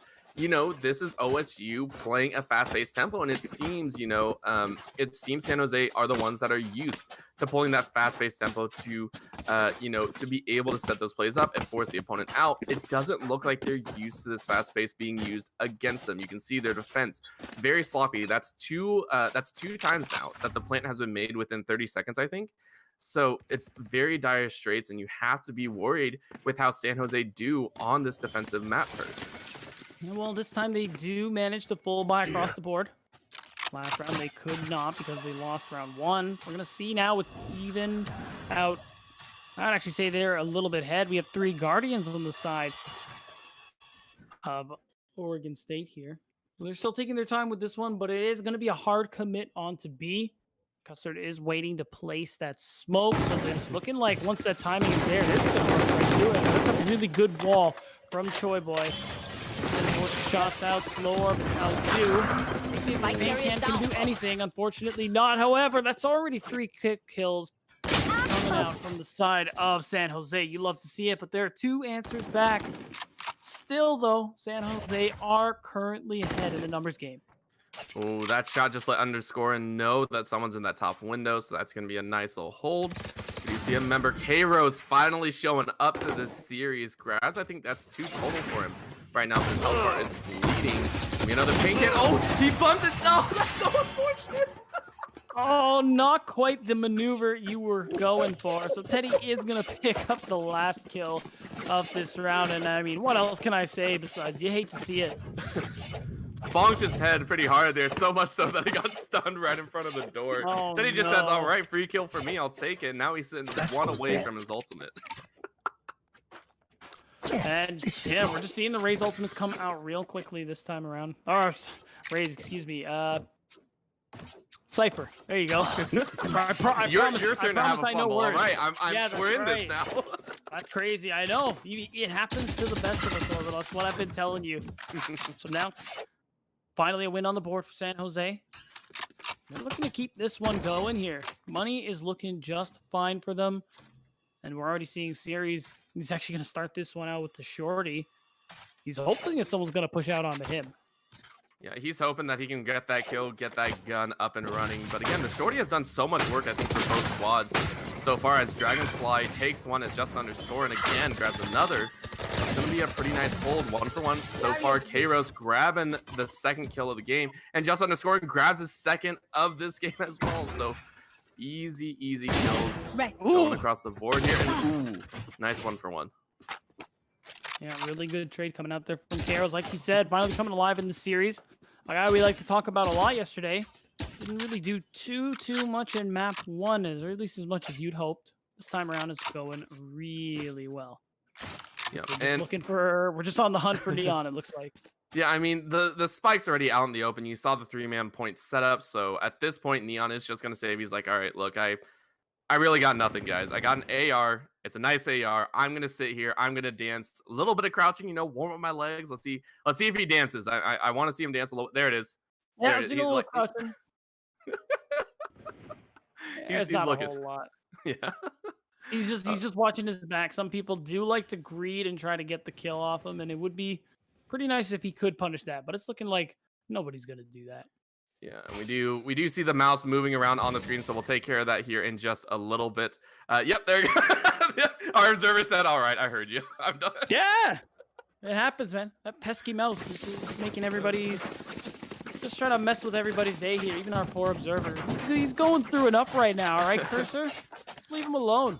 I know, but we've had some amazing POVs so far of these games. I mean, some of these guys have been popping off left and right, and we caught so many beautiful snaps as well. You know, some of those clutch plays where there's a 4K coming out.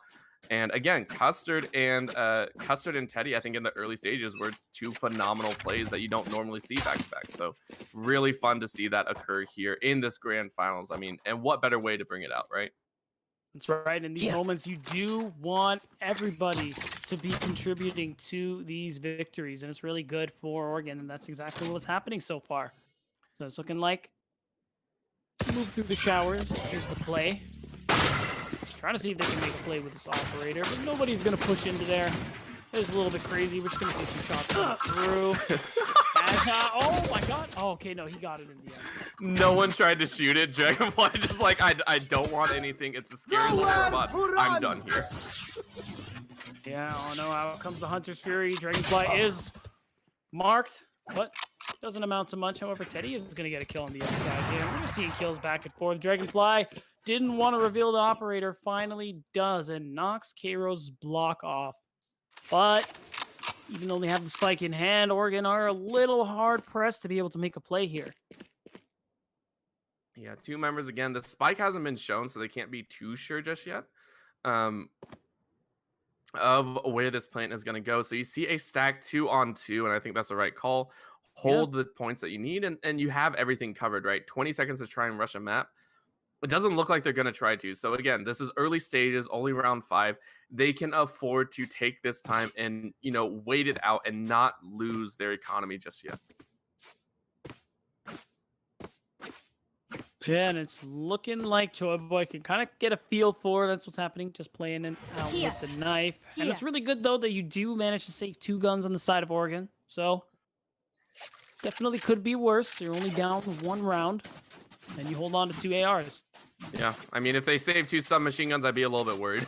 Just, I don't know about that save, guys. I'm really worried about that. Orbital, the Stinger is OP, bro. We gotta hold on to that. It's so good. I saw Sinatra kill somebody with it in pro play. Trust, fam. Oh my god, saving that. Oh my god. If that actually happened, that would be very, very impressive once again. I didn't make that up. That was Flashpoint last night, bro. I was watching. Yeah, let me save a 1,000 credit gun just real quick for you that I can earn back real quickly. Oh, he won that round. He didn't need to save it. All right, there you go. But that is, again, we're on to round 6 here. And again, the save does give them a little bit easier priority in this matchup. So again, that save might be the turning point here as the wall is broken. So gonna have to wait and see. Again, very slow tempo to start this one out with 1:15 left. You definitely do not want to rush your attacks here, especially with how the defense is holding here. Holding out there on the ultimate orb is really interesting too. You don't see that too often at all. Kairos, fortunately, Marks tries to move away, actually gets taken out. It's going to be a good opening pick here for the side of Oregon. Yeah, I'm amazed. That drone didn't get touched that entire way. So a lot of information went over, and that just surprises me that they weren't going to try and take that one out. Maybe they didn't see it, as Neon finds another one. This is looking a little bit dire. I know exactly where you are. A little bit, and with that kill means the neural theft is going to come out here. So it's actually going to be really clutch. We're going to see the showstopper come out. Oh my Series, point blank. He's going to take just underscoring, just out around here. Pinkan as well, as always, doing so much work. Unfortunately, Choi Boy gets 1 for his troubles, but it's not quite enough here. Teddy actually shows up. However, Series just takes him right out. Yeah, grabbing 2, but the operator has been saved. Series clutching the all-important gun so far, giving it right back over to Dragonfly, who now looking at it, we actually have 2 operators in play. They're going double operators. They're going all out. Yeah, that is... I want to say, maybe excessive is not the right word. It's definitely nice to have when you're looking down B long, but also if you want to try to punish people pushing into showers, maybe coming outside of hookah. There's definitely some place to be made in that regard, but we are going to see there hasn't been too much aggression in the defense of San Jose, so I don't really know what Oregon are playing at here. Yeah, the slow move in. I mean, when you have these weapons, yes, you're trying to get a pick, but at this point, I feel like they understand, at least on San Jose's side, hey, operators in play, possibly a few more. Don't do anything crazy. We have the ultimates on our side if we need to use it. And again, I'm expecting a massive rush. However, they aren't stacked anywhere. So Oregon not stacking up anywhere. They're still split across the board at the entrance of this map here. They got to decide a certain selection first. Looks like they're going to try and through mid to A. They're stacking up 3. This could be very, very dangerous here. I just feel like they are trying to get a pick. Neon going to use the Hunter's Fury, get a little bit of information, maybe a kill. But at this point, he knows nobody is in U-Haul. So they are going to start pushing up here. And it looks like finally, after about a minute of deciding, A is the play here. However, you got a lot of people standing in smoke. And you already see some shots being fired here, but that wall is going to come out. Oh, right through the little peak. Neon found it. The wall didn't cover, and he gets the pick like he wants. Well done to them, but they only have 15 seconds. They need to go plant. They're going right back to B.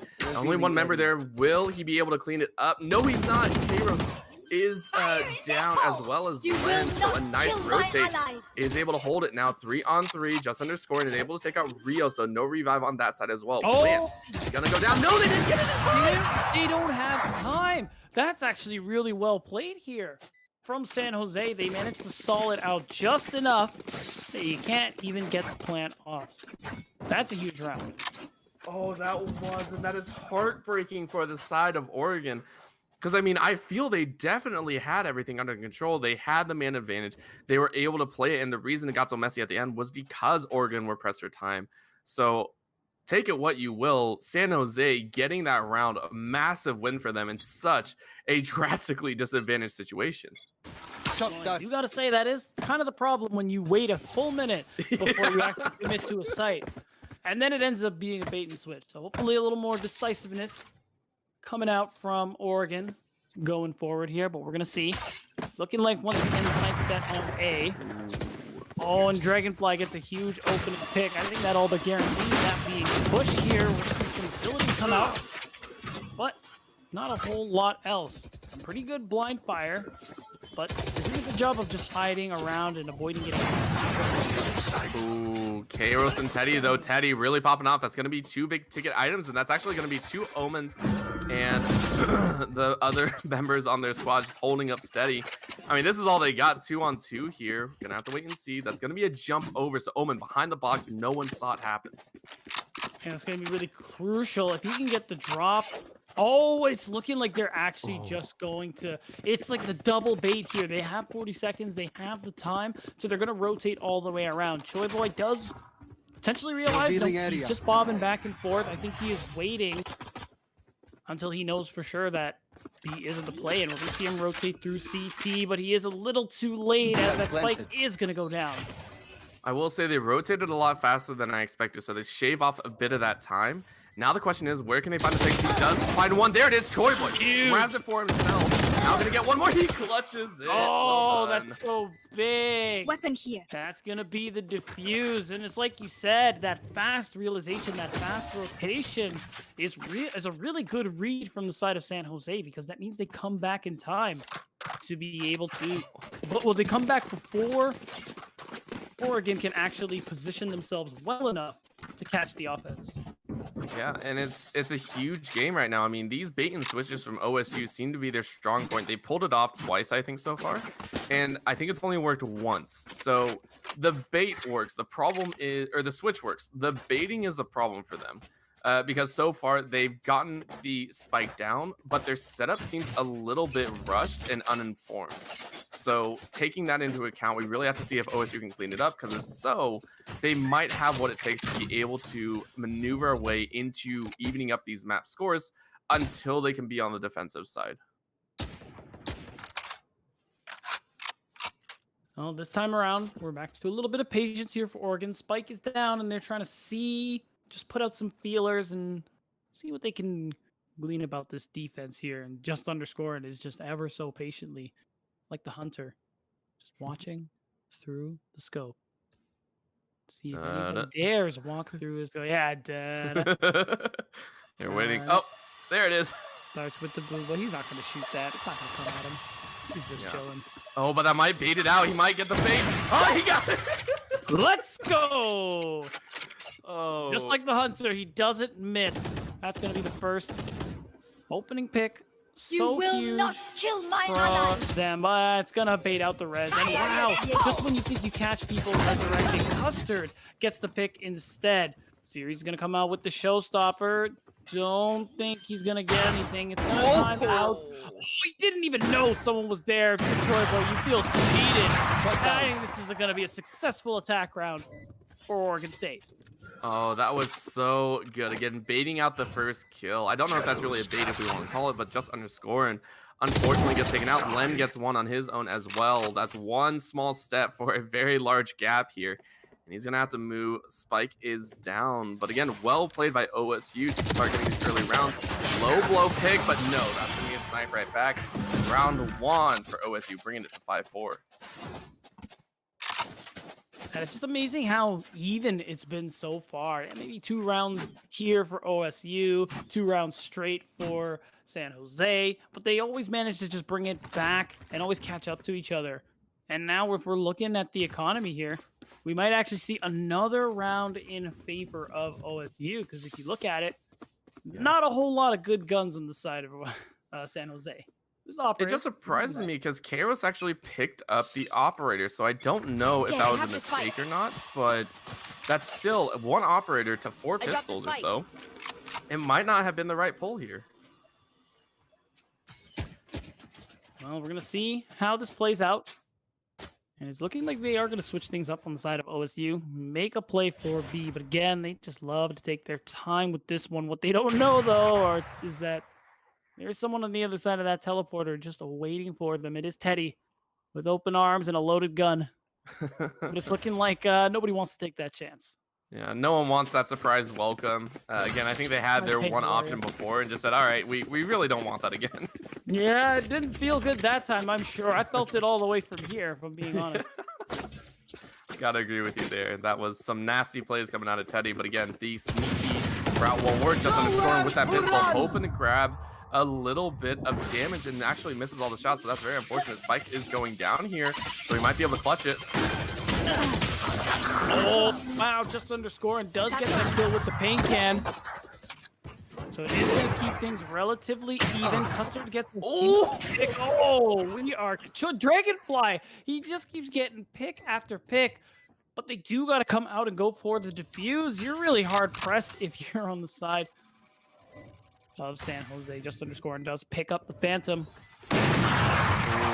Oh, Dragonfly gets killed, but hopefully you get the trade. He does. He needs one more, but Neon is going to get him. So we are tied up. Yeah, and that actually puts San Jose in a really difficult position. Right now, they're going to be sitting, I think, with a low eco. No, looks like they actually did have enough to buy. Kairos, last one, full AR buy. Kairos had enough to grab an operator the round before, and now still full buy. I think that's insane to me. That is really big. But this time around, we have full buys across the board with the exception of Teddy. He does have to buy light armor. Really unfortunate. Let's all point and laugh at him really quick. No? Okay. And... oh, now you laugh. A little too late, Orbital. I'm sorry. Okay. Save the excuses. Hunter's Fury gonna come out. Oh no, Neon's gonna catch one, and it's looking like Kairos goes down, but he gets real before he does with his last breath. I have the Still, spike. he's gonna get a pick in the background as well. And it's looking down. like Neon does pick up the spike. Is gonna walk onto site. Dragonfly has just been doing work with this operator, man. He can't stop. Glenn though has something to say about it, but Neon says no, you don't. And after those first 2 rounds that they grabbed, I think it's been painfully obvious that OSU have the number. Dragonfly has definitely gotten into the rhythm. 11, 6, and 2 now. So matched up with Custard. Once he gets the operator in his hand, these this upbeat tempo. It started off very slow, but they slowly increased the tempo. Diving in much earlier each time has really been working with them to find these picks. I think most crucially, Kairos is still middle of the pack. Hasn't had a phenomenal output like he did in his in the first series that we spotted in the quarterfinals. So taking a look here again, this might be a side that they're really not hoping for, and maybe the attacker side again. They do very well in these situations. Wait to see if this 5 rounds that they picked up on the defender side is enough to push them onto the into the grand champions. Well, we are gonna see Choi Boy going for a little wall bang action. Doesn't find anything. And again, slow and steady wins the race here for Oregon. And Custard is reminding us exactly why he gets to pick onto Teddy. So really good start to the round, as it's looking like once again B is the play. However, this could be a really big bait just because of that pick on A side. Choi Boy is still watching though, vigilantly. Yep, very quiet. They hear the jumping and they just saw a skill go out, so that's going to be the sweep. And Neon just gets popped right in the head. Kairos able to hold it, but coming up, that's 2 for him. Nice sniper. Rio answers. Sage on Sage action, clutching it to a 1-3. Just underscoring, not going to be able to hold it. Half over.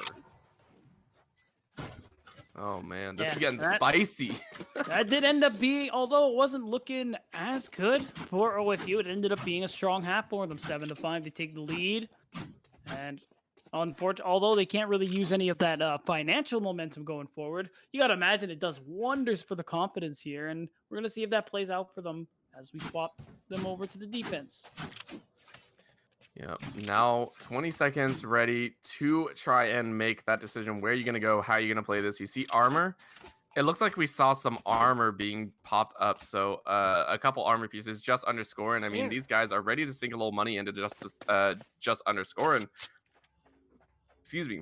He's played so well throughout the series so far. And we're going to have to see if he can clutch it up on the attacker side. Well, pistol round on fine, you know what it means. We're all stacking hookah, but of course, Choi Boy does buy the wall. So he's going to successfully waste a little bit of time there. Oh, what you might not know is that his Custard is on the wall. That's going to be a huge open kick here. Neon's going to get one as well. Neon's going to get 2. He has just been phenomenal for his team so far.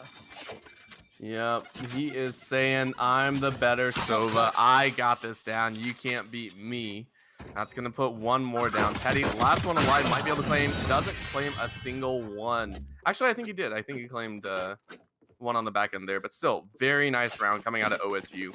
Starting off this defender's side strong.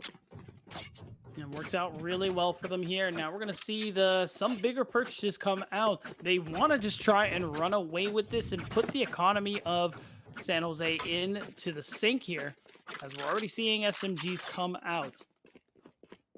Yep, SMG's ready to style it out. And we see another shorty coming out of just underscoring, trying to make those gamble plays. So see if they can, start to get some momentum back. If they do, that'll lead very nicely into the AR round for themselves. And, put them on a roll. But, OSU have definitely looked clean over these last 4 rounds. Yeah, that they have. Really is a good chance they do end up tying the series. They keep this up. To your prediction, Orbital. Out of charges. I gotta say, you are pretty good with this. As worse indicates come out, shots are coming through. Fortunately, Choi Boy is the first to lose his life. I have the spike. Again, a good start to the round here for OSU. Yeah. Eros does have a spike. Series also goes down. Oh, he's just risking it all. And unfortunately, the gamble does not pay out. And yet again, OSU are going to take another round. It's going to be 9-5 here, Orbital. Yeah, you know, you were just talking about how good I was at predictions, but here I was saying San Jose got that 2-0. And I mean, this time around. You said 2-1. No. I'm very sorry. I said we'll have to look back, but again, I think I did say San Jose was going to take this round, and I thought it was going to be 2-0, but I did predict it to be very, very close. So I think if we want to put it that way, yes, it is going to be extremely close between everyone. I don't in this series. I don't think OSU want to go down without a fight and and they don't want to fall 2-0 in the grand finals of all things, right? And so far, they're absolutely showing up after that game 1. On Haven, they said, all right, time to step up, guys. We are winning this. This is our map. We are not giving it over. Yeah, well, we're going to see if that plays out. Dragonfly has the operator all ready to go. As we swap over to B site. It's looking like not a whole lot of action yet. Carol's just trying to see if he can do something here.